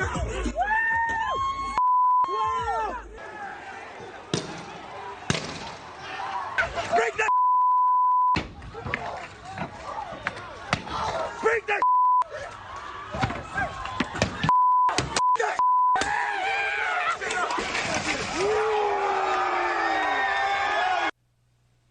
So that's what rioting looks like. It happened last night. As you can see, it's happening right now. We want to be clear, we're not showing you these pictures to defend the behavior of individuals on the Minneapolis Police Department. We're not. We're defending society itself. Rioting is the one thing you don't want. Ugly opinions, police brutality, officious bird watchers, rude entitled ladies walking their dogs in big city parks, all of that is bad. But none of it is nearly as bad as what you just saw. The indiscriminate use of violence by mobs is a threat to every American of all colors and backgrounds and political beliefs. Democracy cannot exist when people are rioting. Rioting is a form of tyranny. The strong and the violent oppress the weak and the unarmed. It is oppression. CNN welcomes it, however, in fact, encourages it. On CNN, the rioters became protesters. Breaking overnight, protesters clashing with police in Minneapolis, calling for justice after the death of George Floyd. I know it has been a long night there, but people want answers. Police lined the streets, throwing tear gas and non-lethal projectiles to disperse crowds after thousands flooded the streets Tuesday. Protesters throughout Minneapolis that assembled here and in one other location last night demanding more accountability and answers. That was lying, and it's hard to overstate how sinister those lies are or how dangerous they are to all of us. As we're often reminded, America is a diverse country. Diverse countries only survive if the groups within them can coexist peacefully. And thankfully, almost everybody in America wants to coexist peacefully. But news organizations like CNN do not want that. And that's why every day they work hard to fan racial resentment, to make different groups distrust and hate one another. That can't go on forever, because if it does, things will fall apart. It's very clear. All right, so Craig's working on live feeds for us so we can keep abreast of what's going on in Minneapolis. It looks like things are still pretty hot there. Hopefully it'll settle down here pretty soon. It's getting late there, so hopefully people will lighten up for the night here pretty quick, because I don't want to see, people get more hurt. But it's understandable what's happening. And if you guys think that what Tucker's doing is horrible. He's all freedom, freedom, freedom, freedom, freedom, freedom, freedom, freedom, and then people go into the street because they're outraged, and all he focuses on is the rioting, and he even says in the piece, he says like, some people are out there for the right reason. Most all of them are out there for the right reason, because they're outraged because of what they saw happen. Because it's unbelievable to watch that happen, to have to watch that happen to another innocent person, or someone who doesn't deserve to be treated like that in any way. That person, again, was on the ground, was subdued, was handcuffed on the ground, not a problem. And the cops all watched. They all kept looking at what was happening. Like they knew that other cop was murdering this person. And all they did was hold position and make sure that that person was protected while they were murdering the innocent man that was already subdued and on the ground. So it can't stand like this. We can't continue on like this. Something has to be done, and it needs to be. There needs to be, like, there's not even a tracking system of cops who kill someone, right? There's no federal list that says, okay, this cop killed someone. This is why I'm telling you, there's cops out there that are serial killers. They kill, and then they move to another location, and they kill, and they can't wait to kill again. And because that's who they are. They are serial killers. Okay? So, and the other cops know who they are. And the other cops protect them. Just like when you saw in the video, or if you haven't seen it, I'm going to play another video, but I played one earlier, where Mr. Floyd is on the ground and handcuffed, and this cop is on his neck killing him, and all the other cops are just standing around protecting him, protecting the cop that's killing Mr. Floyd. And it's fucked up. They all know what's happening, because you can see him looking back and saying, you can see that they're worried about what's going on, and yet they just protect this cop while this piece of shit continues to murder, instead of stopping it. I don't know what's happening here. It looks like someone might have got hit with something. Um, so, and this does not have to be the world we live in. Okay, the cops don't have to treat people like this. That guy again was on the ground and handcuffed. There's no reason to treat him that way. So whatever's happening there is horrible. You know, uh, what happened there is incredibly horrible, and those people need to go to jail. Those cops all need to go to jail. Okay, because they knew what was happening, and all they did was protect for other people from stopping it, because Matt from Kansas was complaining that nobody jumped on the cops. Well, there's 3 cops protecting the other cop, right? They're heavily armed, they're trained, you know. No one jumped. Now, if that one cop was alone and the other cops weren't protecting him while he was murdering Mr. Floyd, then I think we would have had a very different scenario. So you know, Matt from Kansas.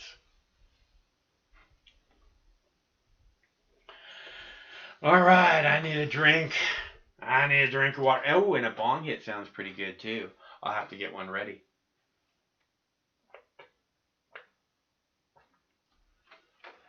All right.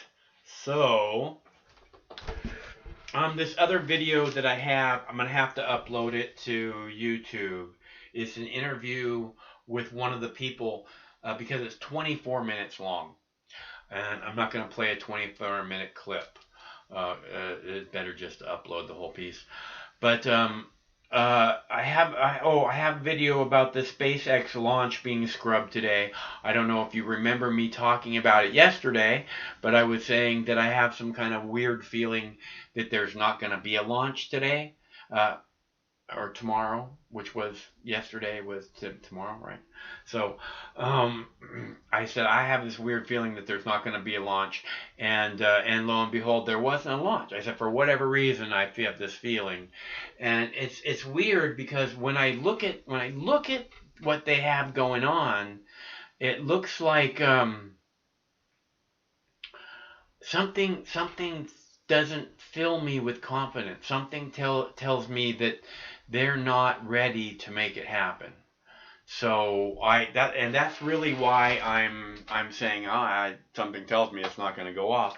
Now they're supposed to do it again this weekend.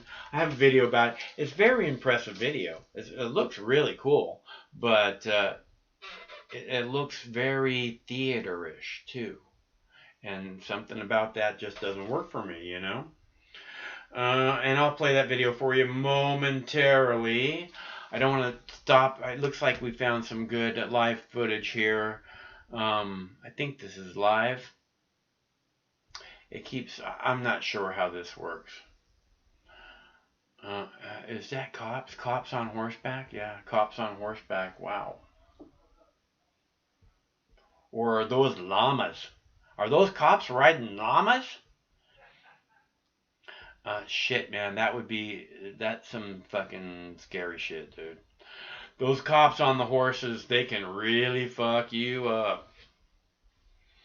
They used to bring the horses in at the Hemp Fest because it's like it's Hemp Fest is the park they do it in is like one way in and one way out, and they bring the horses in and they line them up and they go, you gotta leave, and they just push everybody out of the park. It was very impressive, and nobody ever messed with those horses, let me tell you.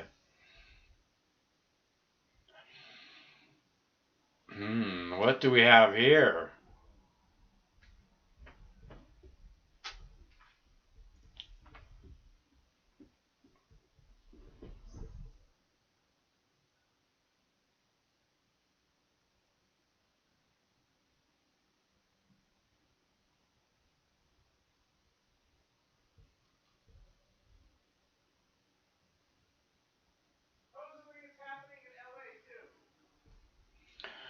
Is one of these feeds from LA? Yeah, but it's a YouTube stream, so we can't show it. Huh.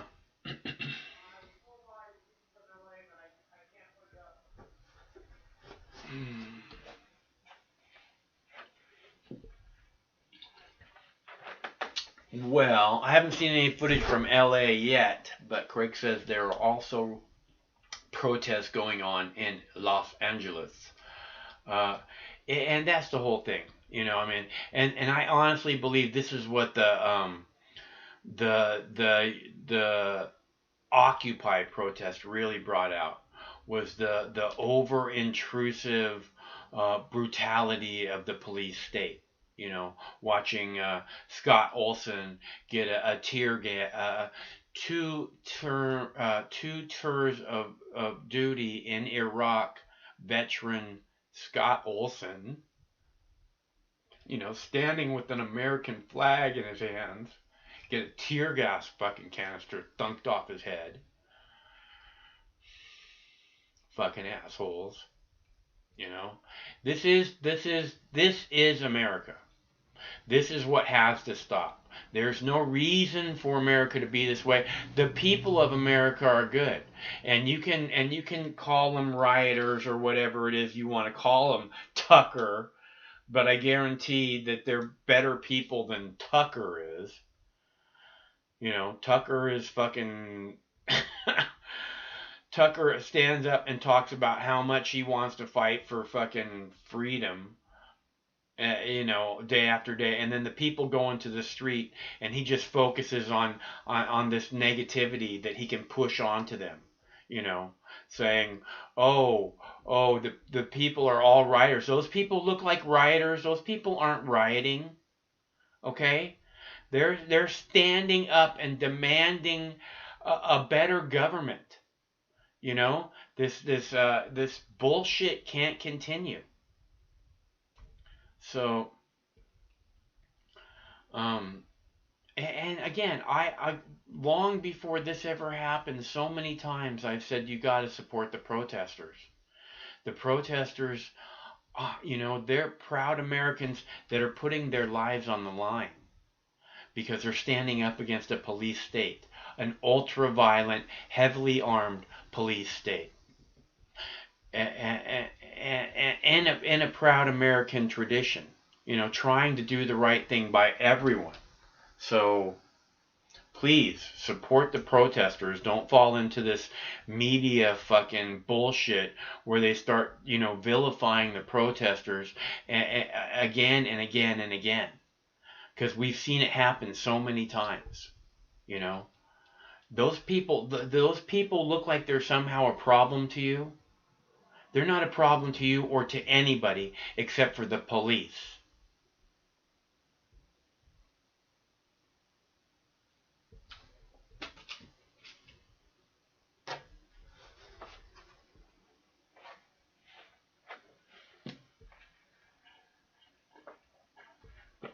Those people look like they're looting.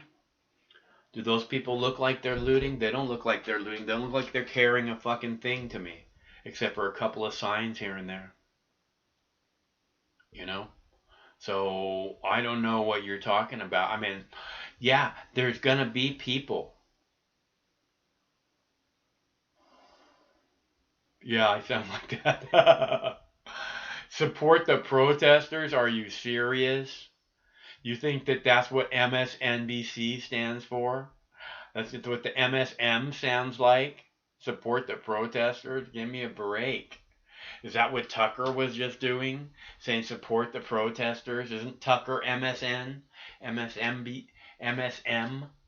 Mainstream media? Even though he likes to call out the mainstream media all the time. Just like Hannity loves to call out the mainstream media. Isn't Hannity mainstream media? Look, man, this is I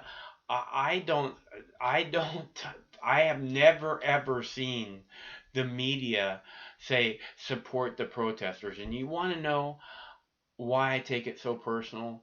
Because I was part of the Occupy movement. I was part of the Iraq War protest movement.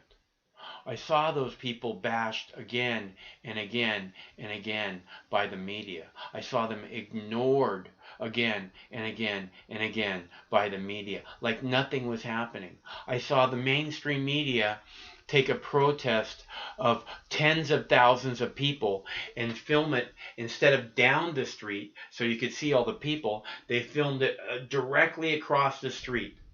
Directly across the street. So it looked like there was maybe 100 people there. That's who the mainstream media is to the protesters. And if you think that's what I sound like, you seem to be a bit confused. You have not been paying attention, have you? You don't know me very well, do you? Where's my beautiful baby?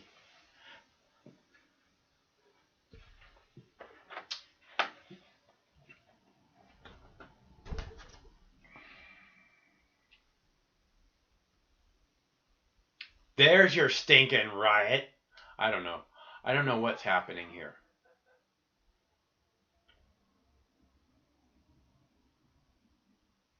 But I don't see a lot of people carrying stuff. I don't see people carrying televisions. Matt from Kansas. I don't see people carrying anything. Okay? So if you think that they're looting, which I'm not saying that it hasn't happened. What I'm saying is that most of these people, get up, stand up. Stand up for your rights. Support the protesters. Don't forget the fight. Because these people are fighting. They're fighting for all of us. And I don't care where you're coming from. They're standing up against a police state, an over-intrusive, ultra-violent, heavily armed police state. So you go ahead and say whatever negative thing you want about them, but that seems, like a proud American tradition. And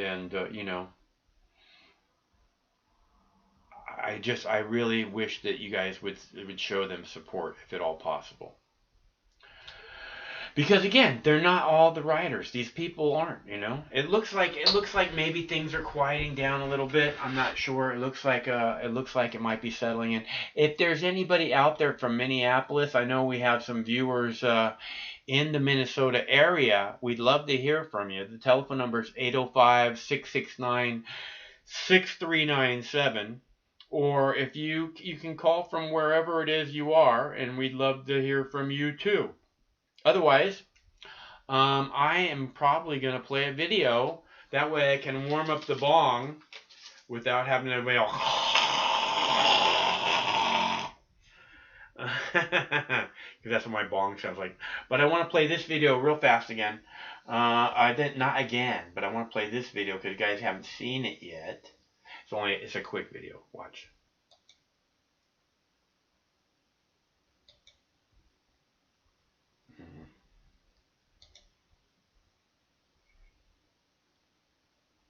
Kentucky's Governor Andy Beshear says he will not be bullied. That's after an effigy of him was hung on a tree outside the governor's mansion during his Second Amendment rally on Sunday.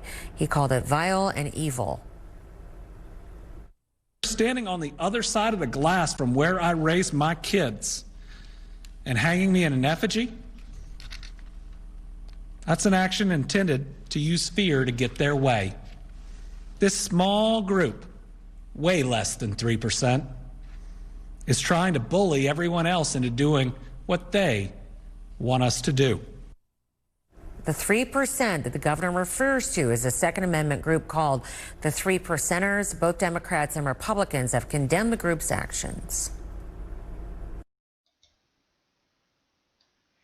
See, again, it's a proud protesting tradition, hanging our leaders in effigy or burning them in effigy.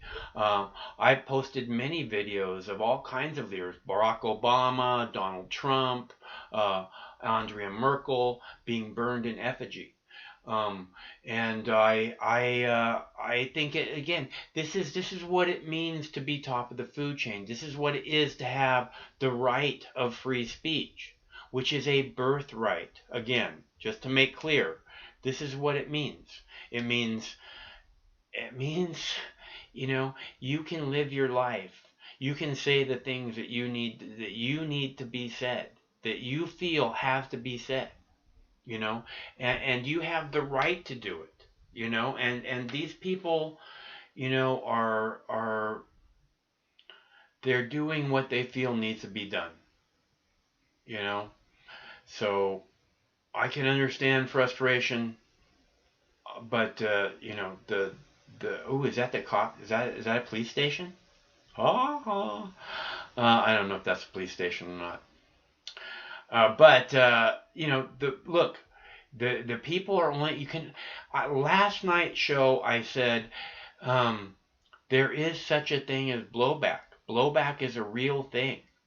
And I've been telling the cops, I've been coming out here and doing on-camera videos and telling police for over a decade that you know, that exact thing. Blowback is a real thing.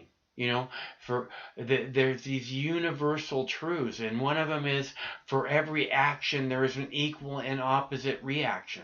Okay, so you know, when all these people, when there's all this fucking police state, never ending police state, you have to look over, it's constantly on your neck, breathing on your fucking shoulder. And these cops, every single one of them has a chip on their shoulder. Like somehow we're supposed to just bow down to them. You know, fuck you. This is the land of the free, regardless of what the bullshit government tries to do to make it otherwise, or what you piece of shit cops do. This is the land of the free, and these people are going to stand up, and you go ahead and you push back on them, and you see what happens, because the pushback tomorrow will be even harder. You can guarantee it. That's what happened with the Occupy movement. We watched it happen. Started with 3 little girls getting pepper sprayed because they were corralled, because they were in the wrong place at the wrong time. And that brought everybody out. So, you know, riots on the streets of Miami. It's coming, okay? And it's because you don't respect the people. It's because the pillars of the community are full of shit, right? The politicians are full of shit. The media is full of shit. The for-profit medical industrial complex is full of shit. The religions are full of shit. The police are full of shit. There's nowhere. All the pillars of the community, there's nowhere to turn except for full of shit. So the people are going to push back, and they're going to push back really fucking hard. There is only so much. See, these people look like rioters to you. Is that right? Is that what the rioters look like to you? Matt from Kansas. Because they look like they have more important things on their mind than rioting to me. But if you continue to push them, they will be pushed only so far. I can guarantee it. We can see it already. So, you know, don't buy into this label thing. The people, I mean, you remember this when the protesters started protesting, you know, the confinement, the lockdown, the COVID shutdown, right? The protesters started coming out. You know, people come on the phone and they say, oh, these right-wing. I'm like, where do you get this right-wing shit, you know? These are proud Americans in the proud American tradition of going into the street and demanding that their representative government hear their voice. It is their right. It is their birthright. You don't have to be American. You just have to not be separated into little tiny groups. We have to be together. We have to be the proud Americans. Not, oh, those are the rioters. Oh, those are... No, these are the proud Americans. These people are not fucking rioting, are they? Okay? So don't let some fucking small group fucking act like, that's who the protesters are. Because it's not who the protesters are. The protesters are proud Americans exercising their right in the land of the free, demanding justice. And I think that everyone should be proud of them. Because again, they're standing up to an ultra-violent, heavily armed police state. Trigger-happy police state. And I hope they all make it home okay. Okay, I'm going to play video about launch being scrubbed again. As I was saying yesterday, I had a feeling that the launch was going to be scrubbed. If you guys don't remember me saying, you can go back and look. I said, I have a feeling launches are going to go off. And today, for whatever reason, there was hours and hours and hours and hours and hours and hours and hours and hours and hours and hours of theater. And then it didn't go off, which looked like kind of like a Tesla advertisement at times. So I don't know if you guys noticed that or not, but at times to me it looked like a Tesla advertisement. I'm going to go ahead and play SpaceX launch where they're planning on launching astronauts into space from American soil for the first time in some time. But the launch was scrubbed, and I have a quick video on that for you.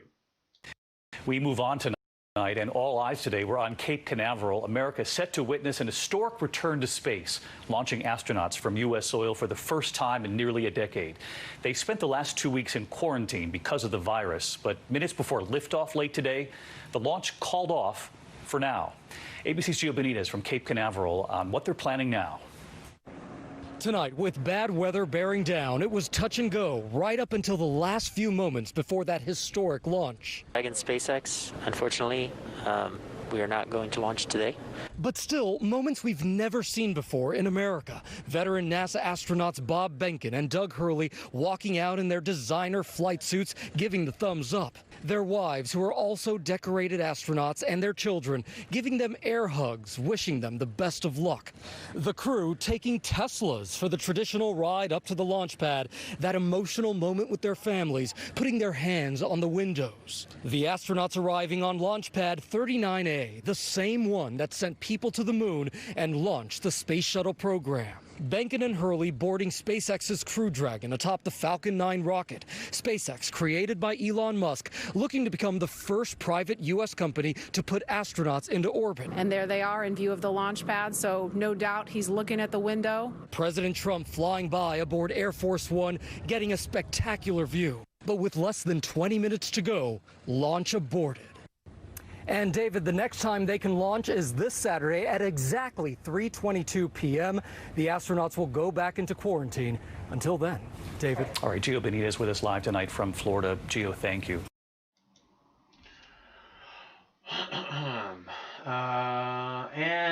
I guess the next window for the shot on the SpaceX launch is going to be Saturday. We'll see. Something about it just doesn't look right to me.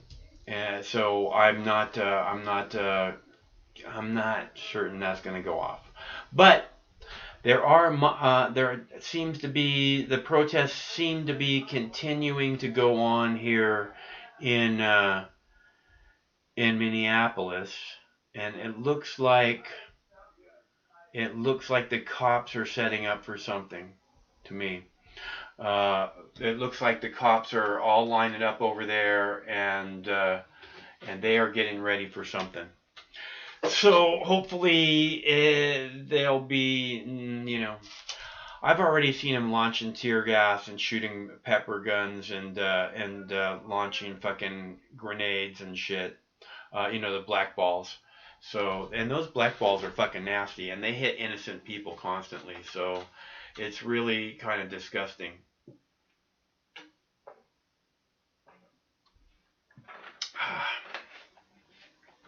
All right, so it is call and show if anybody wants to call. We'd love to have a caller from Minneapolis or anywhere. The number is 805-669-6397. So if you want to call, it's 805-669-6397. We can talk about whatever you like, or I can continue to talk about protesters and, you know, I look, if you haven't seen the video of George Floyd being murdered by the cop, you know, then you don't understand why these people are so upset. At the same time, you know, is when the people go into the streets and the cops push back, that's going to make people upset too. So I'm not sure where these videos are exactly coming from, but there is a lot of cops lined up down there, it looks like. So I'm not sure if this is Minneapolis. I think it's Minneapolis.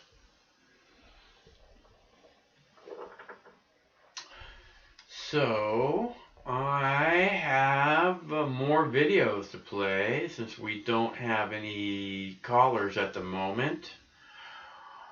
I have, let's see, do I have another video about George, about Mr. Floyd? I don't have another video. Oh, I have the interview with the Minneapolis mayor and one of the gentlemen that was standing there when Mr. Floyd got murdered. But it's 24 minutes long. I don't want to play that video right now.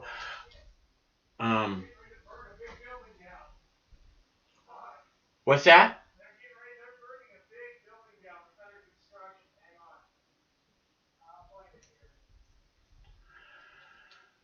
Let's see. Craig says he's got some live stuff going on. Let's see. Fucking Tiger video. Chomsky blames Trump for deaths. Wear a mask outside. You gotta wear a mask everywhere. You can't just wear a mask indoors. You gotta wear them outside.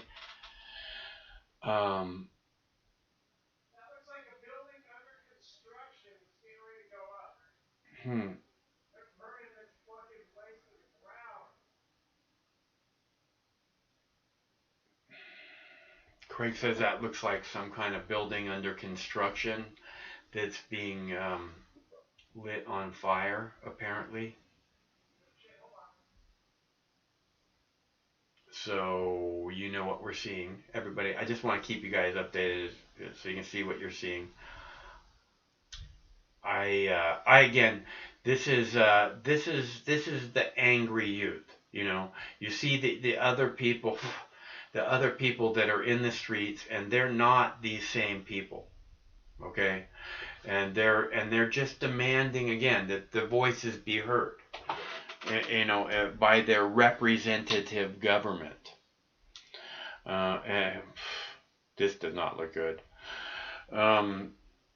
So all these people with their cameras and just standing around watching the fire get bigger and bigger. It's a good plan. That's a really good plan.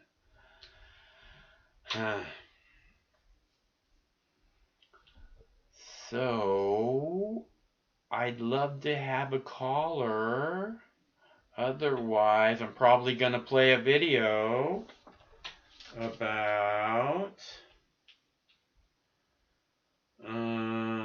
wearing mask outside.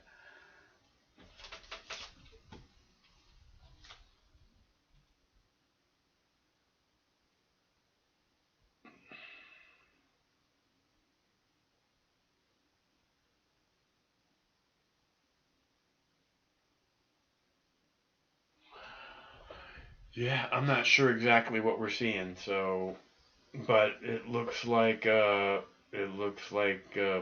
bad things.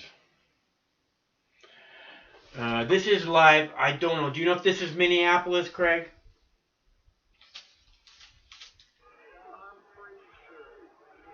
Yeah. Yeah. I'm pretty sure this is Minneapolis. All right. It looks like it, from everything I've seen, it looks like a building that's maybe under construction, like a low-rise apartment building or something. Okay. Can you shut off the audio on it?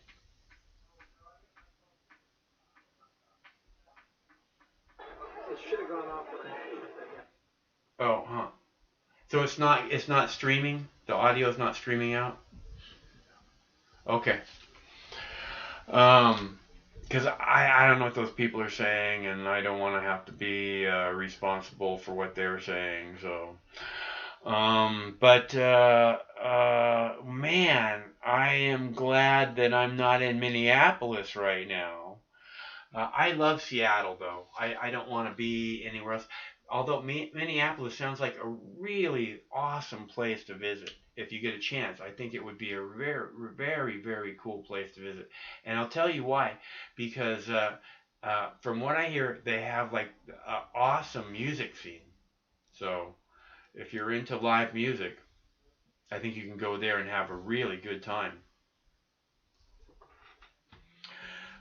Which, if you're not into live music, I don't know, something wrong with you.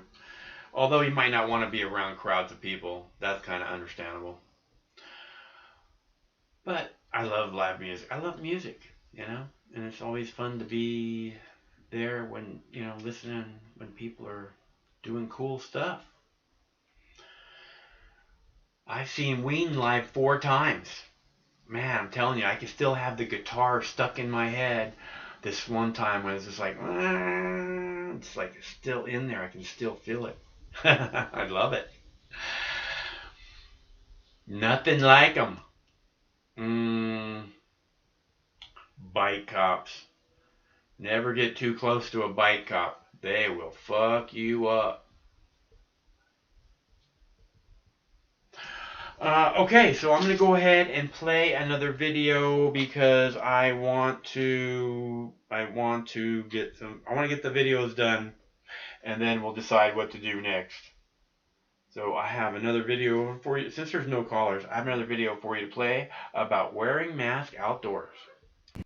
Let's go live to the U.S. Capitol now. Today is one for the history books as the House of Representatives prepares to vote by proxy for the first time ever. It's being done to avoid the risk of traveling to Washington, D.C. during the pandemic. Republicans have sued to try and stop the move, claiming it's unconstitutional.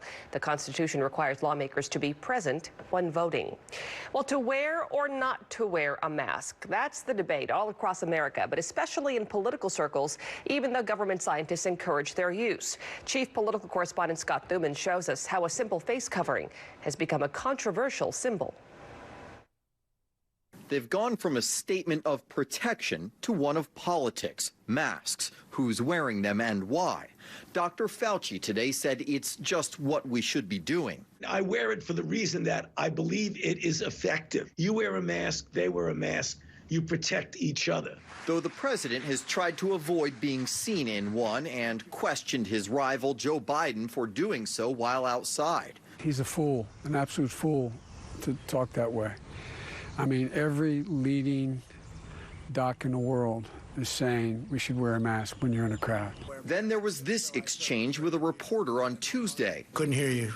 Can you take it up because I cannot hear you? I'll just speak louder, sir. Okay, good. You want to be politically correct. Go ahead. No, sir, I just want to wear the mask. Go ahead. While some think it's a party line push, that using one shows caution and not wearing one a return to normalcy, there's crossover on all sides. Republican Senator Mitch McConnell has tweeted out pics of him face covered, while Democrat and Dr. Virginia Governor Ralph Northam was posing for photos with constituents and not wearing one during this outing. Then he announced this Friday it will become mandatory for indoor retail space and public transportation, though no clear mandate nationwide. What I've said from the very beginning, there's been different science on the masks. If you go into a place of business and they require a mask, then that's the business's right to do. You should comply by what they're asking you to do. If you're outside and you don't feel like wearing a mask, I don't see why you should have to wear one. Unless you're in a spot where you can easily social distance, the CDC is still recommending you wear a face covering, especially in areas of high infection, of which there are plenty. In Washington, I'm Scott Thuman.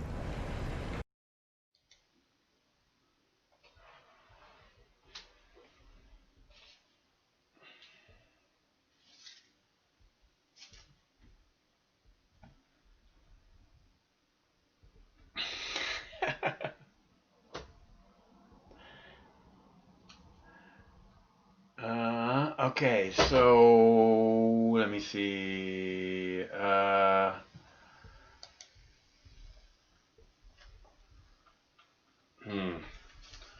Looks like it's quieting down. Hopefully it's quieting down. That other video was from Sacramento, apparently.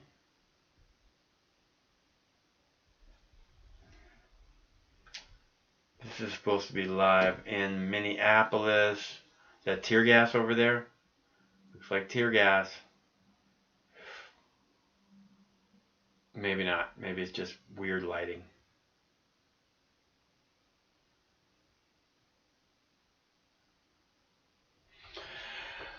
So, let's see. We have, I have more videos. I have a couple more videos. I want to do, let's see. I only really have one more video of Chomsky blaming Trump for the deaths, for the coronavirus deaths, which I don't even care if we play that video. So, anyways, we do this every Monday through Friday at 7 p.m. Pacific time. So if you guys are new to Mox News, be sure and hit the subscribe button and the notification button. That way you'll never miss a live show. And if something does go down like this, you know, where there's all these live things happening, we will be sure to come out here and be live, regardless if it's day or night, weekend, whatever day of the week it might be. 365, because that's what we do, and that's what we're set up to do. So that's what we're gonna do, and that's what we like doing. That's what I love doing, is being here, being part, sharing with you guys, and it seems like the right thing to do, since that's how we're set up.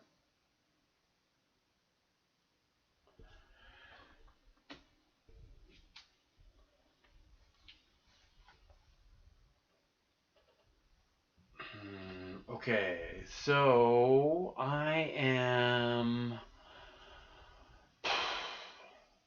Hey, Daniel. I'm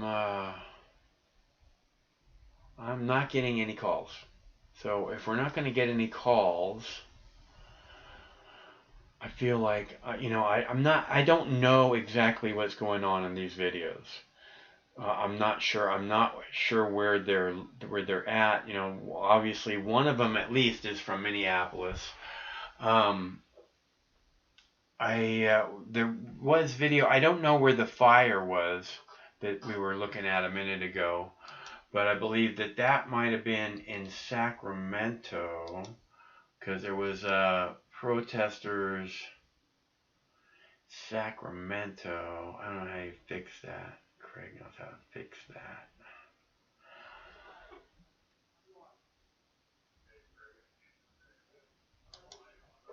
Like that? Did I fix it? No, that doesn't do it. I did it wrong. Craig fixed the fucking video. Anyways, there seems to be protesters numerous places. Craig, can you fix the video, please? Hello, caller. Hey, Mox, it's Daniel. Mike, it's Daniel from Ohio. Hey, Daniel. You, man. How's it going, man? I'm doing okay. Yeah, I'm doing okay. I'm a little bit too sober and too, I'm a little bit too sober, but I'm doing okay. I'm a little bit, you know how it sometimes gets life and stuff. Yeah, I know when I need a bong hit, that's for sure. Well, I just took my first one for like the last 8 or 10 hours or something, and my first drink in a long time too. So, and I sat down to watch you, but I was so interested to see what was going on that I actually forgot to take my bong hit, and I forgot to take my drink, and I listened and was checking out. It's hard to keep up with everything, but sometimes I feel embarrassed to call you, because I literally wasn't listening to your call. I was dealing with life and kids and people and stuff and life, and so I just finally found myself sitting in the middle of the grass getting ready to try to sleep, and I thought, fuck, let me see what Mox is saying these days, and so I tuned in, and so I apologize for not hearing everything you said, because I missed it. Hey, look, Daniel, one of the things I say a lot is a man has got to have priorities, and it seems like tuning into your wife and kids and all those things is a main priority, so you don't need to apologize for that. Thanks for tuning in. I just appreciate you being here, and I appreciate you calling, and how is things in your house? I mean, last I heard there was, it was still kind of a little bit not so good, a little rough over there. Yeah, it's hard to talk about life without talking about sad stuff sometimes. So yeah, it's hard. I had a real bad choking time today where I thought I was going to choke and I couldn't take medicine because I was about to throw up. It is all those details are so boring and it's just let's not talk about it. Right now things are good though. Today things were bad for a little bit, but I mean shit happens and so. I'm happy that the weather I'm out right now, sitting underneath a beautiful, beautiful old tree that's been here since the house was built, like 100 years ago. Right on. And the weather's perfect, and we got through the day. And so all the choking attacks today, where shit was going south, anyway, shit happens. But that was earlier today, and so right now everything's cool. So excellent. Cool. Okay, well, that's cool. I'm glad to hear that you're doing better or feeling good right now. Anyways, we're not keeping you from getting a bong hit. You say you did have a bong hit? No, I literally just took one right before I called Craig, and I told Playground. I think I said Playground. I said I'm too sober and angry to call in, and so I think I had a sip or two of my wine, but I hadn't had a drink in many hours, and I had one hit off my bong. And as I listen to you respond, I'm going to take my other hit off my bong if that's allowed. Well, yeah. What, Craig? Oh, Los Angeles. Craig says this is from Los Angeles earlier today. Oh, yeah, good plan. Good plan. Oh, good plan. Ooh, gnarly. Hey, Mike, can we talk about fun stuff now? Yeah. We can talk about whatever you like. I missed a lot of your shows lately, but I saw that Craig did something on Monday, Memorial Day, like 5-hour, throwback shit, looking at you from, the first day I ever saw you. You maybe even Craig threw out a video from, maybe a year from earlier than I saw you. But it looked about like when I saw you the first time. It was pretty cool. Yeah, Craig. Well, right on. I'm glad you enjoyed that. Craig worked really hard on that. He put a lot of time pulling that together. Built-in videos is trickier than people know. What is it? Built-in videos? Building them out, Oh yeah, yeah. Oh God, yeah. No. I'm sure he spent a shit ton of time on that for sure. Yeah. Okay. Yeah, so we're glad to hear that you enjoyed it. Thanks a lot, Daniel. Thanks for the feedback. So, what are you smoking over there? Fuck. What did I go grab? Well, it's the old shit, let's see, what's it called? Death Star, I think. It's an indica. Star. Right on. And it's a flower. I did have some tinctures today, which have been serving me well in the last while. But tinctures a little bit, but yeah, Death Star. Shit, what is that stuff called? Candy Kush. Oh, I really like. And Jenny, my wife, she likes Candy Kush too. Even though don't tell anybody because the Mormons don't like to talk about smoking pot or anything. But Well, that's anyway. The Candy Kush is one of the strains that I want to grow. I hear it's a really beautiful strain. Like it has all kinds of colors and stuff. So it's on my list to get. I don't have any seeds right now, but it's one of the ones I really want to get a hold of. Yeah, it's in our last trip, it has been our favorite. I mean, there's everything's good. I mean, good is good, but our Candy Kush has been our favorite. I mean, right on. I got about 20 girls that are my favorites, but I mean, I'll be honest, Candy Kush is definitely at the high end of that list of the ones that I've tried since 2014. So good stuff. Good. Wow, super good stuff. I'd love to. I bet. Yeah.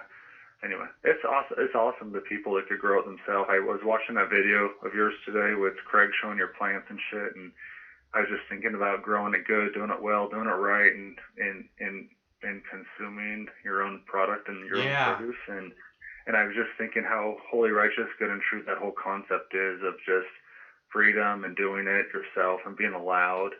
and doing it right and for yourself and consuming your own produce. And it's one of the most holy, righteous, good, and true principles that ever existed. And it seems like it's just crazy that we live in a country in a world where it's literally almost pretty much not allowed unless like you bow down and say amen to some government authority 50 ways from Sunday. It's just batshit crazy. It totally you know, this is why I've listened to you for 20 years or 15 or whatever it's been.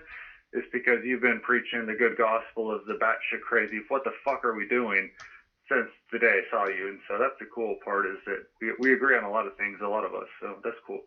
I'm very consistent. Craig brings up clips of me that are like 22 years old, and I'm saying like the same shit that I was saying then, dude. So it's really weird. But Amen. I'm very consistent. Yeah, I agree. I agree. No, Mox, I think I love it so much about you. You know, one time I called you, it was such a bad thing. You were the nicest guy because you answered the phone, and it wasn't during a live call-in show. You just answered the motherfucking phone like an angel. Yeah. And I think I left like a couple of demon messages like, what the fuck, dude? And you picked up the phone like a fucking angel. Nobody else should do this, by the way. Nobody else do this, because Mox, you should never do this for anybody, by the way. And you know this. You've learned your lesson once you answered my fucking phone call. But, you know, you picked up the phone. But I was so fucking hot and bothered because I found out that all of my comments on your channel weren't being seen by the world. It was I was shadow banned myself because I looked on my wife's device and my fucking comments weren't there. And wow. And it's like... Yeah, that would bother me too, dude. That would bother me too, dude. Yeah, go ahead. I'm sorry. Well, no, yeah, well, no, you're right. No, amen. No, I did. I shit my pants all over you. But, and I mean, in hindsight, you told me the truth. You said, dude, they fucking have been doing this to me forever. Where the fuck are you, man? Shut the fuck up. All you care about is yourself. You did say that. You did say that. But there's a lot of truth in what you said, in the sense that, you know, I'm just a little fucking cunt from hell who just realized that where I am and what's going on. And I called and said, what the fuck? And you're like, dude, you just fucking now. But I always knew it. But, you know, when it actually fucking happens to you, like you're talking on the Mox News channel and you think somebody actually sees what you're saying, but literally you're the only one, you're talking to yourself. I don't know. It was really cool that you answered the phone. Yeah. Because, I mean, do you think that, like, Tucker Carlson's going to answer the phone when, like, somebody calls and has something to say to him? Yeah, no, I mean, Tucker Carlson could take telephone calls on his show if he wanted. He doesn't want to talk to the people, you know? And I'm not pissing on Tucker, just so you know. Like, I try not to piss on people. I do try to say the truth. So the truth is, Tucker would not answer the call. That's just the goddamn fact of it. But I don't say that to piss on him, you know. It is what it is. It is what it is, you know. Yeah. We are who we are. It is what it is. But, so thank you, Mox.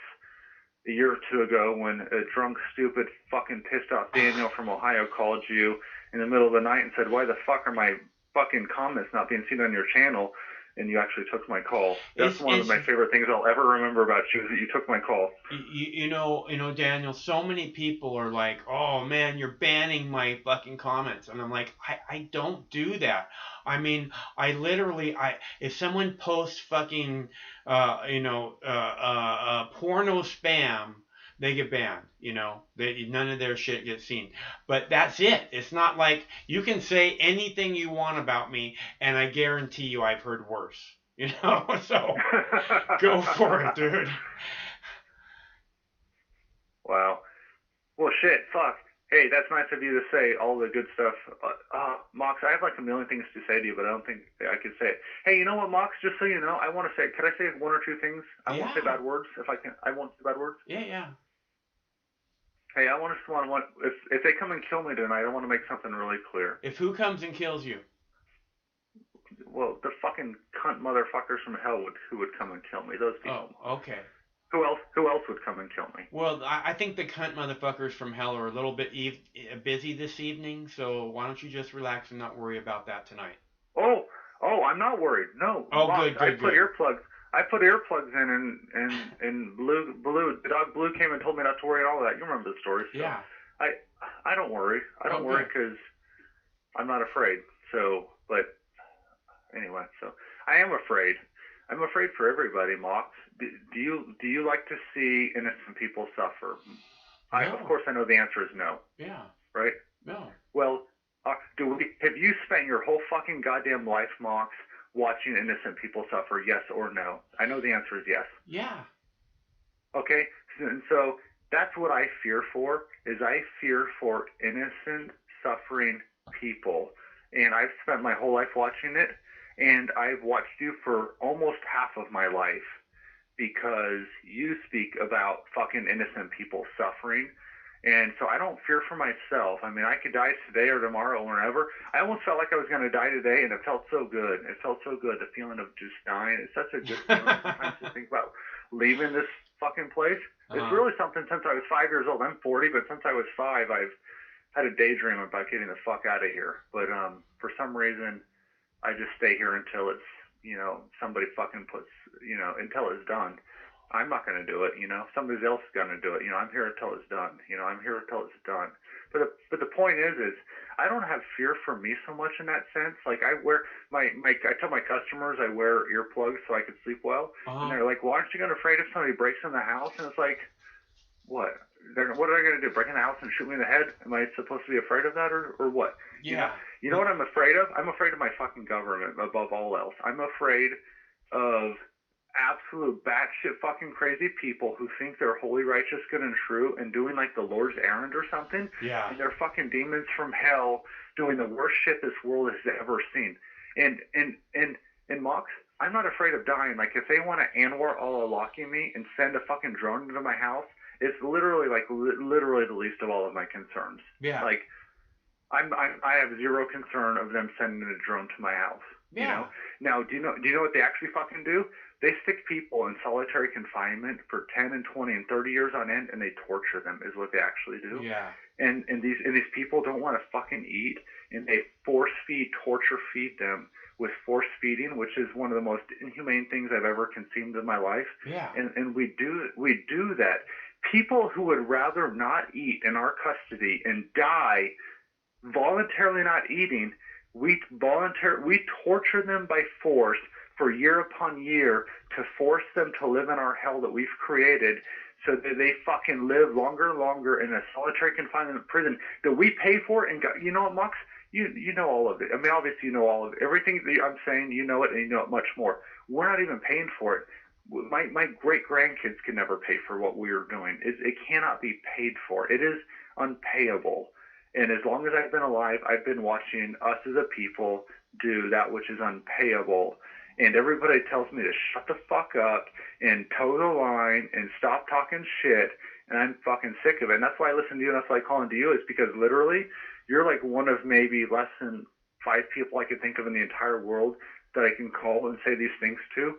And you don't think I'm batshit fucking crazy, but you think, well, Daniel, what the fuck do you think I've been talking about the last 20 years? This is par for the course. What the fuck, dude? Yeah. That's why I call you. You're the only person I ever donated money to. I want to talk about it.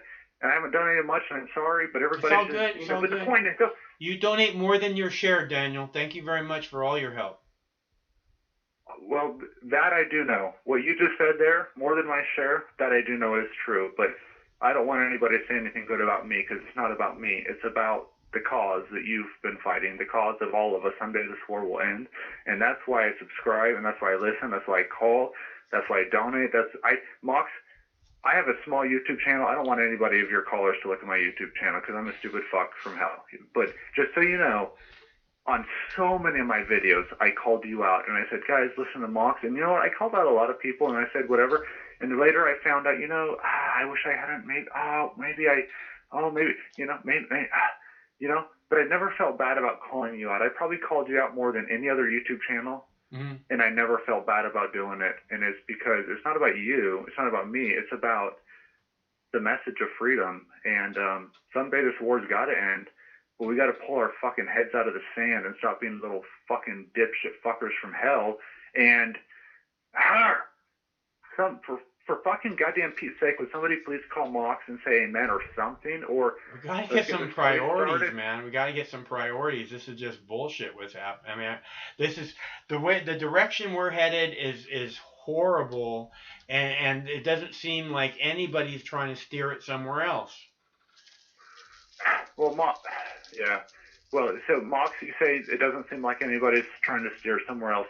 Do you know who's owned the domain for Daniel for President for the last 6 years? No. You couldn't guess who? You?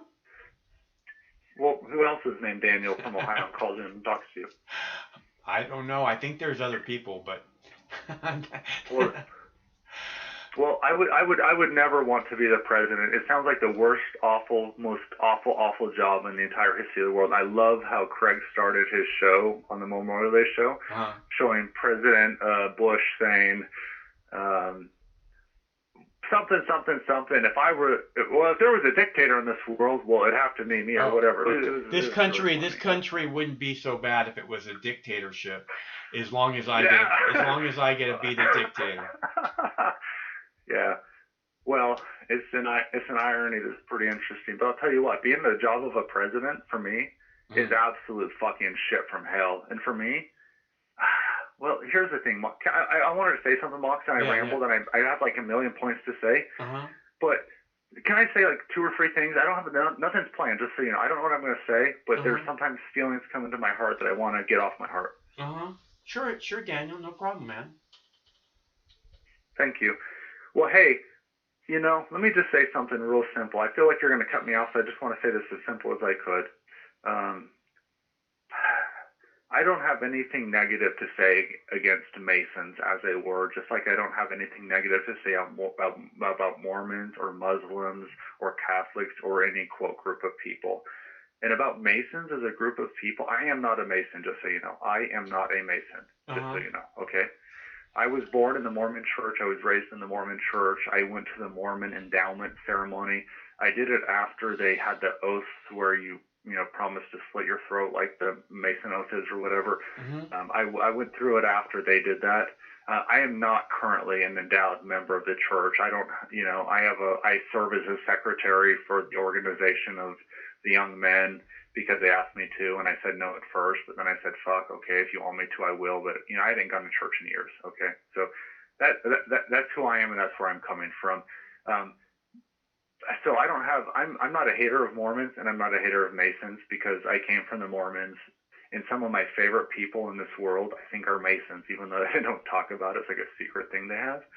I think some of the best people I've ever met in my life are Masons, and so sometimes I hear callers of yours call in and talk shit about Masons, and sometimes I hear you cut them off and a little bit almost disparage them when they're talking shit about Masons.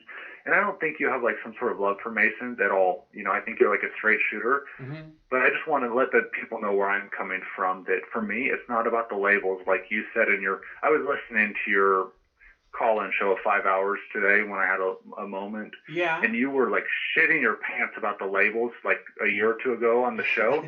And I want to say amen like a million bags full, because the fucking labels have us all tied up in ways that serve us no good and only serve the good of evil, and tie us and divide us and twist us and basically control us. And the labels are a bunch of nonsense and reductionist thinking. And you said it really well. So anyway, the point is, this caller I heard this caller a week or two, probably 2 weeks ago. He was this young kid. He was, super energetic, and he called you, and he was just bashing on the Masons, how they were like, hey, George Washington is a Mason, and blah, blah, blah. Oh, blah. yeah. He was kind of ranting, but here the point is I saw him going off half-cocked, in my opinion, but I also saw a lot of good in him. Yeah. And I just think people get so confused about where they're coming from. I think George, I don't know. I sometimes hate it when people piss on people, because people want to shit on George Washington, but I've actually never met the person in this life who I think is better than George Washington. And Christians talk about Jesus and this and this and this and this and this, but when I saw George Washington, I didn't see somebody going around telling people to serve him. I saw somebody going around giving his life for other people the whole fucking time and sacrificing everything. And maybe he wasn't perfect, but honest to God, Mox, you're like super cool. I really admire you. I admire Craig. I look up, I don't consider myself cool at all, but oh my goodness, I sometimes it breaks my heart when I hear people just like throwing stones at George Washington like he was a fucking asshole, because I don't know, he had a slave. I'm pretty sure all of his slaves were super happy to live under his roof, but I could be wrong, but I think that is true. And I think if you ask them all to do it again, they would say, please God, if I had to come to hell again and I had to be a slave, please God, let it be under the roof of George Washington, if it could be. And if not, under a friend like him or something. Sometimes we're so fucking act like we're so holy righteous and true, and we don't have a fucking clue what we're saying. And so George Washington, he was a Mason, but I don't know, I don't want to talk too long. Am I taking too much of your time, Monk? Craig has another caller on hold, but you go ahead. Well, thank you. I'll try to be quick. George Washington got a letter, I think it was. I haven't read this in super long, like 10 years, but I have a bad memory too, but sometimes it's hard to forget, what you hear, It's hard to forget what you see. Yeah. And so, George Washington wrote a letter to his cousin saying, hey, look, because he was, obviously George Washington was a Mason. That's not a secret, and blah, blah, blah. And I think Masons are some of the best people I've ever met in my life, even though I'm not a Mason, I'm not supporting it, I'm not whatever. But they're some of the best people I've literally ever met in my life. And also Mormons. I think Mormons, I'm a Mormon, even though I'm not, I don't go to church, I don't, whatever. I'm super kind of have a different opinion. But I think Mormons, in one sense, are some of the most batshit crazy people you've ever met in your life. Like, literally, if you want to talk about demon-possessed, Mormons, to me, seem like kind of the creme de la creme de demon-possessed. But having said that, they're also some of the best people, some of them, like, in a way. Not in all the way, but if they were to come and be your, like, fast food people or something, if they were to come and serve, if they were to come and shut their fucking bullshit nonsense preaching fucking shit, if they were to shut their goddamn mouth and just serve, they would be some really good servants if they would just shut up and listen and serve. Because there's a characteristic there that's good. And anyway, so with the Masons, it's the same way. They're some of the best people I've ever met are Masons, I believe, even though they never told me. But I could smell it on them when they talk to me. I could smell it. Mm-hmm. But they're so good. But George Washington was obviously a Mason, but he also wrote to his brother, or his cousin, I think it was. It's been like 10 years, Mox. You probably know all of this. I don't know, I hardly know anything. But he wrote to his brother and he said, hey, or his cousin. He said, hey brother, hey cousin, it looks like there are, Luciferians. And just be careful, Mox. I'm not a hater on Luciferians either. Just be careful. Don't interrupt me if you could help it for a second. George Washington, I don't know if you know about this letter, but he wrote to his cousin. He said, hey, look, we're here at this part of this fraternal order of Masons, and it looks like there are Luciferians from, like, hundreds of years ago, this family of vampires, and I might be a vampire too, by the way, but I'm not hating on vampires either, just so you know. He's like, it's like there's this Luciferians that want to get in here and kind of infiltrate the Masonic order and take over America. And it was like this, what are we going to do? And I don't know if anybody else knows about the dream that he had. There's a dream that he recorded in his diary about a dream and an angel came to him and all this shit or stuff. And so basically, but the point is some people speak and they don't have a fucking clue what they're saying. And I realize that I'm a little 5-year-old and I honestly most of the time don't have a fucking clue what I'm saying either. But I walk around people who think they're like some sort of senior, elder, wise people or something, and they honestly don't have the slightest freaking clue of shit. And so I just wanted to say I am not a hater of the Masons. I am not a hater of George Washington. I'm not a hater of the founding of his country. And I'm not a hater of anybody who stands in the street in protest. And I do agree with you, Mox, when you say that's a proud tradition of America. Would you give me 30 seconds more? You've been so kind. Yeah. Yeah, Daniel. Hey, Mox, Go ahead. Once upon a time, it was like 3 years ago. I just basically I was dying. I was sick, Lyme disease, cancer. I don't know, everything. Basically just dying. I was, anyway. Maybe once you've been there. I've been there before, dying. And but basically, I felt like God said, "Get the fuck off of your goddamn fucking couch, like a little faggy cunt, and fucking stand up and say something before you die, you little fucker." Not you, but in a nice way. You don't. It's something you don't know, Mox. You're a Christian, you don't even know it. You're a follower of God, and you don't even know it. You're like one of God's angels, and you might not even know it. Is the irony of the whole thing. But I'm God's favorite. Anyway, I'm one of God's favorite. But the point is, what's that? I'm one of God's favorites. I think so. No, I believe that. No, I do believe so. That's my belief. Well, I'd love to have 30 more seconds. Oh, I haven't even told you what I was going to tell you, but I'd love to tell you the other thing about what you just said about God's favorite. I told you I grew up in a Mormon household, right? Mm-hmm. Yeah. And I told you that I wanted to die since I was 5 also? No, I don't think so. Well, no, yeah, since I was 5, I was like, why do I have to live here, God? And it's a sad story, but, you know, a little 5-year-old, imagine them holding a big serrated butcher knife to their wrist and just about to cut your wrist as a 5-year-old, as a little pure, innocent angel 5-year-old, because you can't possibly stand the smell of this world. I don't know. It was just the way that I came into this world. I don't know how everybody else came into it. That's the way I came into it. But when I came into this world at 5 years old, and I wanted to take my life because I couldn't stand the smell of almost anything I could smell or see, even though everything was good, I'm not, you don't hear me like talking shit about people, do you, Mox? Like, do you hear me talking a lot of shit about like bad parents, or do you hear me casting stones at anybody, Mox? No. No, I'm not casting stones at anybody. But I am telling the truth. I came into a good house with good parents, even though, you know, whatever, they may have been Mormons possessed of the devil. I don't know. I honest to God don't fucking know. But I don't have anything negative to say about them. I'm not saying negative about them. But at 5 years old, I didn't want to be in this world. That is a certain, you know. Well, that's a pretty rough standpoint to have, Daniel. Well, but we live and learn and we grow, right? So, yeah. So that's the good. So I'm 40 years old and I'm still here, right? So that's the, but it's not about me. But I mean, the point is,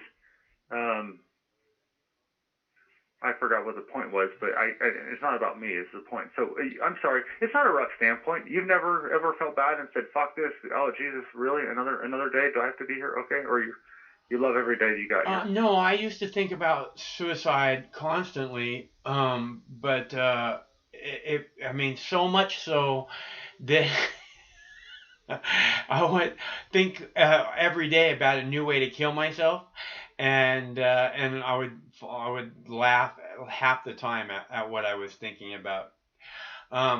But you know, the truth is that suicide is this like golden ticket backdoor thing, and that, you know, you can use it at any time. But that's why it's a golden ticket, because you can keep pushing forward as long as you possibly can till you just can't fucking take it anymore. You know, you don't have, because once you use that back door, you're not coming back through it. You know. Amen. So. Amen. Hey, Mox. Yeah. They should put your like 20-second testimonial on the front of every like anti-suicide whatever, because what you said was the perfect truth. It was the perfect truth. Amen. And I agree with it. And that's the way I live my life, is that, you know, obviously I sleep with a gun with me, not because I'm fearful, but it's my responsibility to defend my house. Yeah. And so I a lot of times have a gun with me, not that I walk around fearful, and sometimes I get drunk and I forget where it's at, but basically I have a gun, but it's not because of fear, but you said the perfect testimony. It's not about, basically any one of us at any moment could decide to use a golden ticket, but hopefully we could make it one more day further and do something good with that day, and that it's a good day. And that's what I've done the best I can with my life. It sounds like that's what you've done with your life. And I don't know what I was talking about. I was talking about Mormons this, Masons that. I don't remember the whole point. I got off a tangent on something. I can't remember. I had like 5 points I wanted to make, but yeah, what you said about suicide, yeah, fuck yeah. I mean, what Mox said was, yeah, anybody thinking that they don't want to live here no longer, just think about it for one more day. And if you have any questions about it, call Mox or Daniel or somebody else who gives a fuck, and maybe think again one more day longer about it. Yeah. Maybe something will change or turn around. You know? It's not just think about it one more day. It's you know, can I get through one more day? Because all you got to do is get through one more day. That's all you got to do is get through one more day. And then, you know, decide if you can get through one more day. Because that's all you got to do. Go ahead. Amen. Yeah, well, I said earlier that, you know, you're like you're a Christian in hiding. I was listening to a show, and I made a couple comments earlier today about the memorial show, because I was like, because you were saying some things about Christians, how they're a bunch of judgmental cunts, and it's true. I mean, it's honest. I mean, honestly, you know, just so you know, Mox, God said it before you said it, just so you know. So if you were like, oh, did I say something bad? Well, just so you know, God said it before you said it, so obviously you're allowed to say it if God said it. And so yeah, some Christians and everybody sometimes are a bunch of fucking cunts. But the honest truth is, Mox, is you preach more truth, in my opinion, of the prophets of the Bible without ever citing them or giving them credit than almost any person who's actually paid for religion to teach. You never say their names, you never say the verse, you might not even know they even exist, but you say their teachings, and I think they hear you and know you, and I think you're part of their people, even if you don't know it. And it's not me who said it. The entire prophetic scriptural record says exactly what I just said. I know we don't have time tonight, and we probably never will have time, but if somebody sometime had time, I could sit down and show them verse by verse how the entire record of scriptures just says what I just said.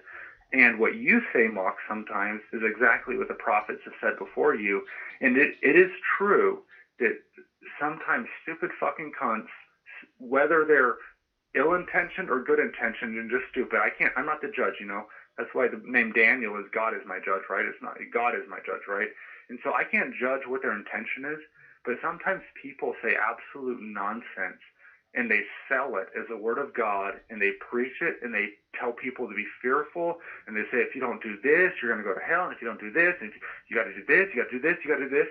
And your whole life, Mox, you've seen it and you've preached against it. And I'm slow coming to the party.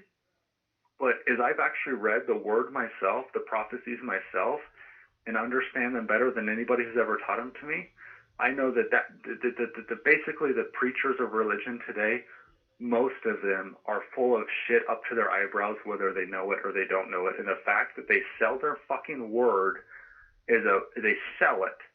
Nobody, no righteous prophet, nobody of God, not once ever sold their word. And the entire Christendom of today sells their word like whores on the street. And I told my house guests today, the woman was sick and dying, and my wife and all my kids, I told them today and I tell them every day, I am certain that the whores of this world, and I don't use whore to be a bad word for it, I guess the world thinks it's a bad word. I think the people who exchange love and sex for money will enter into the kingdom of heaven and maybe are already there much sooner than the people that sell their fucking words as though it was the word of God will get into heaven. Easily sell your body for voluntary sex much sooner than you should say, this is the word of God and I'm going to charge you money to fucking receive it. Never was it done before once in the Bible, and we see it all around us today. And so, yeah, why don't people go to church? Well, I don't know, because maybe they can have half an eye to see. And I'm not pissed. So, Mox, the good brothers and sisters that are around me here where I'm sleeping out tonight under the stars, there's goodness in them and there's good people in them. But I swear we are literally paying and serving like dick-sucking devils all around us, and we act like we don't know what's going on. Like, it's not like they're bad people, but it's a complete blindness. Like, people really can't fucking see what the fuck is going on in this world. And thank you for listening to me. Yeah, no, Daniel, I'm glad you called. It's always good to hear from you. I mean, I have a lot more to say, but I don't want to talk for like an hour without like being respectful and saying I'm sorry for taking your time. I have a lot more to say, but thank you. Yeah, no. Hey, look, I'm glad to hear from you. We got another caller. I want to take the other caller because I don't want that. They've been on hold for 20 minutes or whatever. So, but I'm always glad to hear from you, Daniel. And I agree a lot with what you have to say. You know, I think that you know I think a lot of the prophets from all different religions speak very, very similar things. They just are talking to different audiences, so they have to phrase it a little bit differently. Super amen to that. That's part of the reason I love the Old Testament prophets, is because the Jews, the Muslims, and the Christians all say they believe in, say, Isaiah, Joel, Jeremiah, Ezekiel, Daniel. All major of those religions say they believe in them, and even like the Hindus and etc., who the other major religions who don't fall within that. I don't know of a single word that any of the major prophets said that are contradictory to any other like Hindu religion or anything like that. There's like like, so for example, when Jesus was born, it wasn't like some elder from Israel who came to his birth. It was the wise men from the east, you know, like people who weren't even the house of Israel is what it says. And Job, the book of Job, is a story of a man from the east who is perfect and upright, but he was not of the children of Israel. And so the story of Job, the most perfect and upright person of all scripture, is not of the house of Israel. And so the whole fucking record of all of it tells us in plain language to not be fucking cunts, to treat our brothers. Basically, Mox, the entire message says to not lie, cheat, and steal, and to treat other people the way we want to be treated. That's the whole goddamn gospel, is the whole fucking message of all the prophets, if we could swallow it. If we could swallow it. There's more, but that's basically pretty much the gist of it. And that's how we make the earth a better place. That's how we make the world, you know, the paradise it's intended to be, simply by treating people the way we want to be treated, you know? Hey, yeah. Daniel, and I know you do that. You do your best to do that all the time. So I really appreciate you.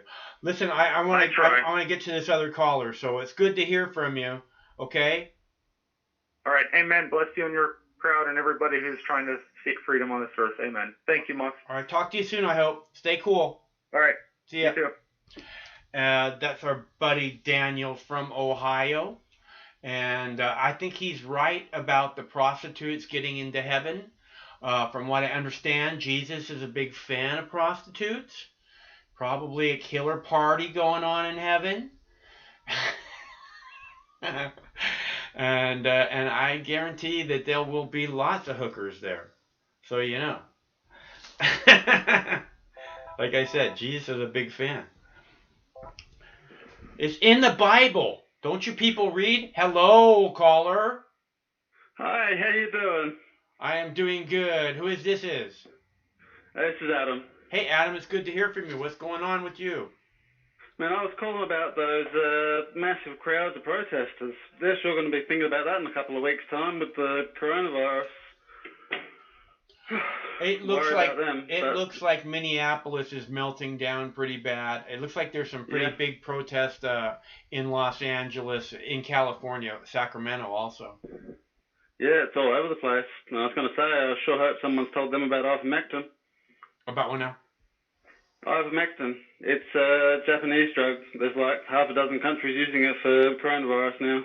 You recover in literally one day. It's cheap and everywhere. Everyone can get it. Except you can't get it at the hospitals here yet, so here I am. Right on. Well, good. Yep, ivermectin. It's been used as an antiparasitic. People have used it for like 40 years, just like hydroxychloroquine, but it works completely differently. There's nothing to do with it. Awesome. But, Yeah, no, I think one of our callers who's an international traveler was talking about having... Is that a vaccine? No, hell no. God, it's not a vaccine. Absolutely not. It's a cure. You take it, and it literally gets rid of the virus. It destroys its RNA. Then you just have to worry about sterilizing thoroughly. But, no, it knocks it straight out. Most people just need, like, a single dose. In all of these trials they've been doing overseas. Awesome. 2 countries that are using it. It's ridiculous. Awesome. Yeah. It's been like a month and a half. The whole thing is pretty ridiculous, dude. It really is. But, yeah, ivermectin is... I mean, this whole pandemic is ridiculous at this point. I think so, too. I think it's just idiotic and it's just this whole fear thing, man. Just like, with the mask and everything, it's like we just got to keep people as afraid as possible. And the one thing that's going to keep them, so they can never forget that they're supposed to be afraid, and not just afraid for themselves, but afraid of other people and stuff, is it's that mask, man. That mask is the new symbol of fucking fear. I mean, it's a symbol of... I mean, they help. They help protect others from you slightly. They help a little bit. And this thing is really ridiculously contagious.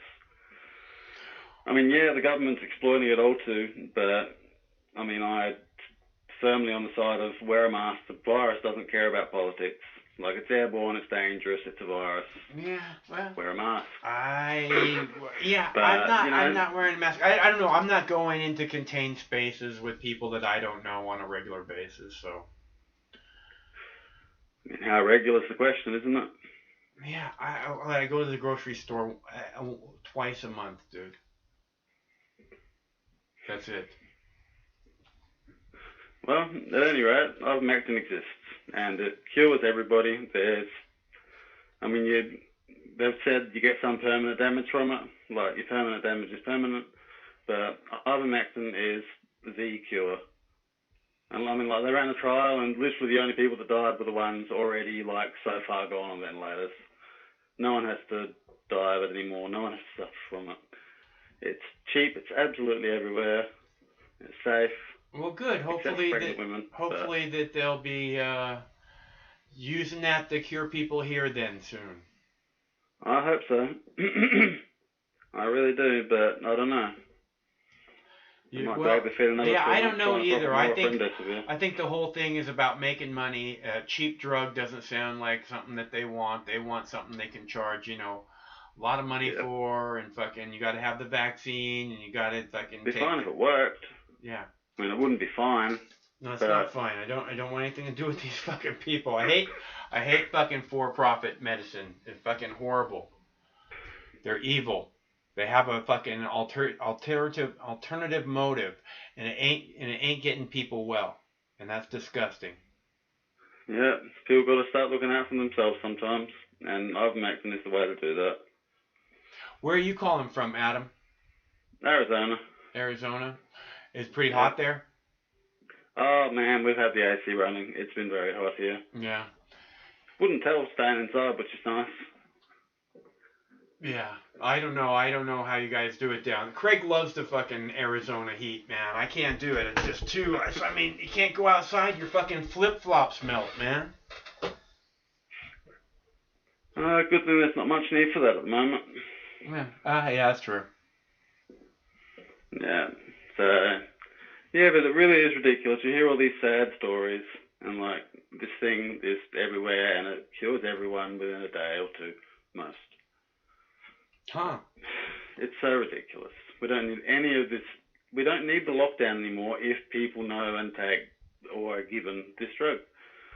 That's awesome. Well, you would think that would be pretty big news, man. You would think so. Yeah. You would think so. I mean, there's so much science behind it. There's probably more by now, government's using it.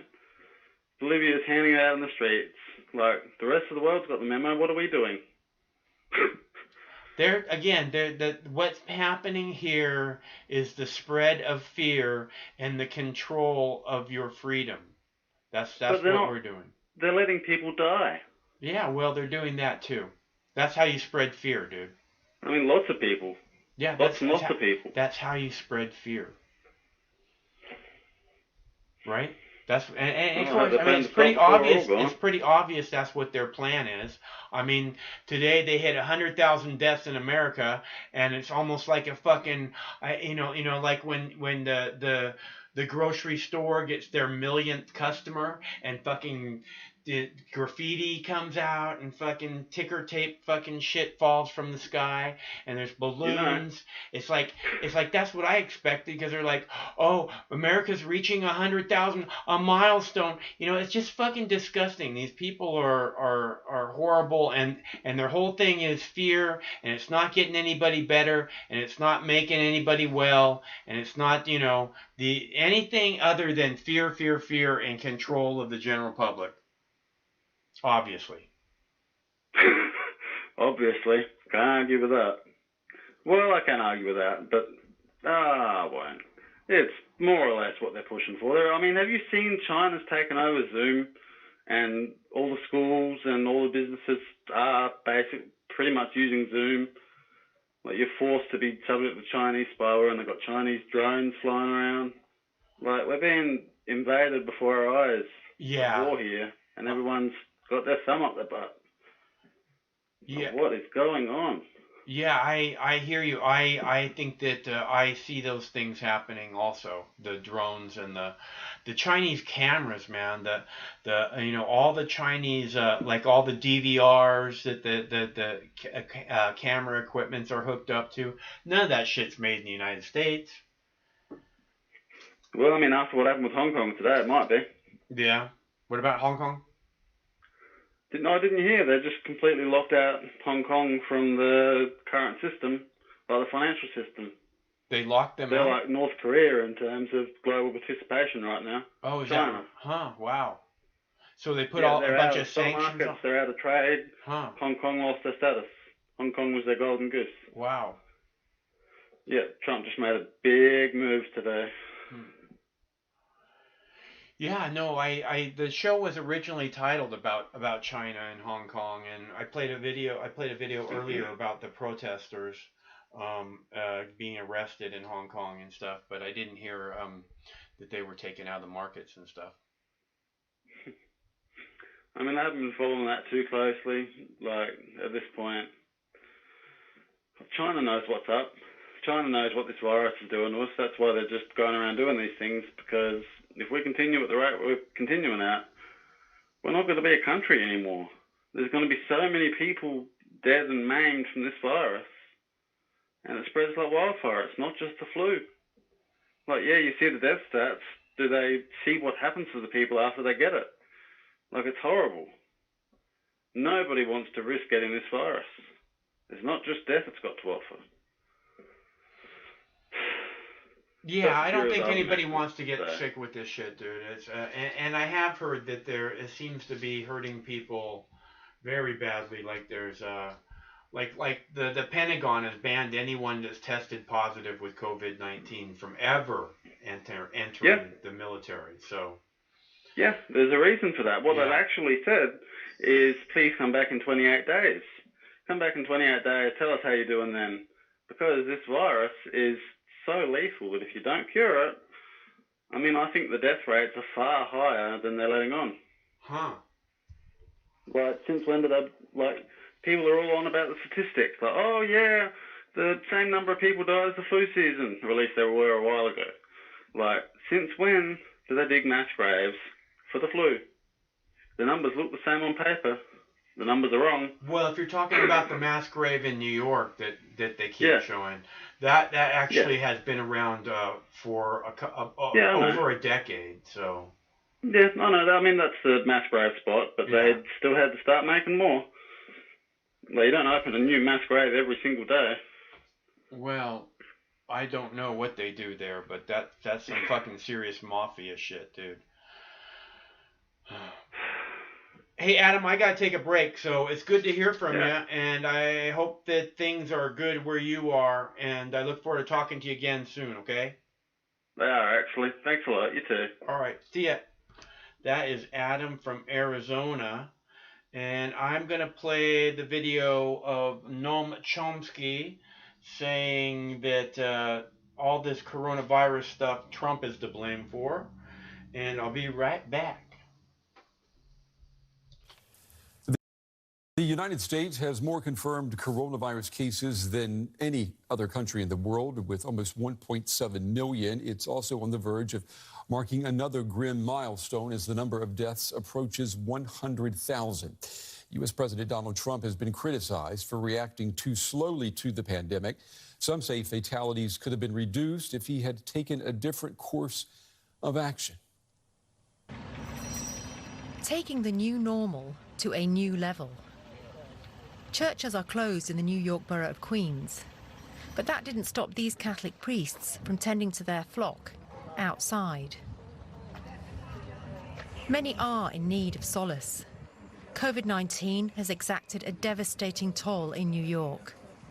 Nearly a quarter of all deaths in the US so far have been recorded in the state. That's nearly 25,000 people, more than 8 times the number killed on 9/11. It didn't need to be this way, says veteran scholar Noam Chomsky. He blames Donald Trump for the catastrophe. There's no coherent leadership. It's chaotic.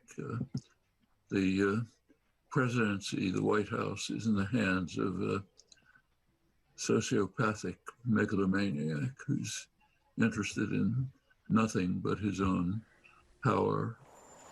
Unsurprisingly, Trump, seen here playing golf on Sunday, has a different take on the situation.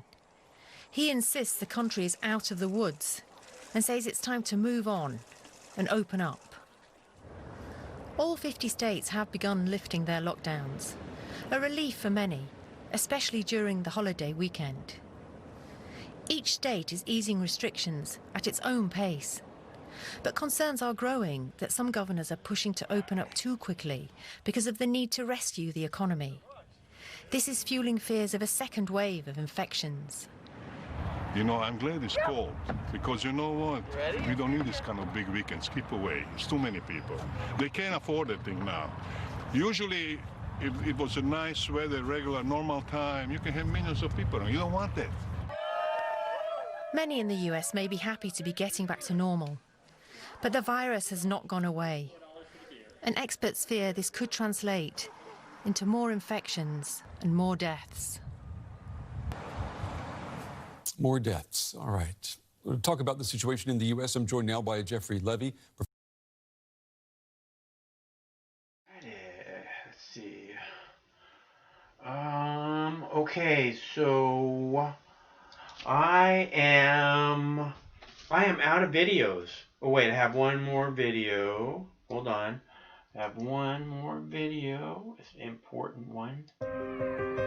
Sometimes life can be a little overwhelming. Sometimes the weight of the world can be too much to bear. Sometimes you need to stop worrying and take a deep breath. Sometimes you need cannabis. Introducing Brightside, high-quality cannabis delivered right to your door. Brightside offers an extensive menu of strains and products to meet your needs. Choose the experience you want, and we'll send you the dankest herb, the real sticky icky. Some top-shelf marijuana. If you like what we send you, keep the whole jar. We'll even include some nugs for you to blaze. As part of Discovery, you'll get to try new strains and products. Side effects may include euphoria, increased appetite, uncontrollable giggles, elevated sensitivity to musical dopeness, and reduced anxiety. Tetrahydrocannabinol may also induce feelings of existential well-being and relentless optimism. With a Brightside subscription, you can get it once a month, once a week, or whenever you want, all at a price you'll like. And yes, this is a real company. Do you know who I am? You're the wizard. Ask your doctor if cannabis is right for you. It probably is. Keep it Brightside.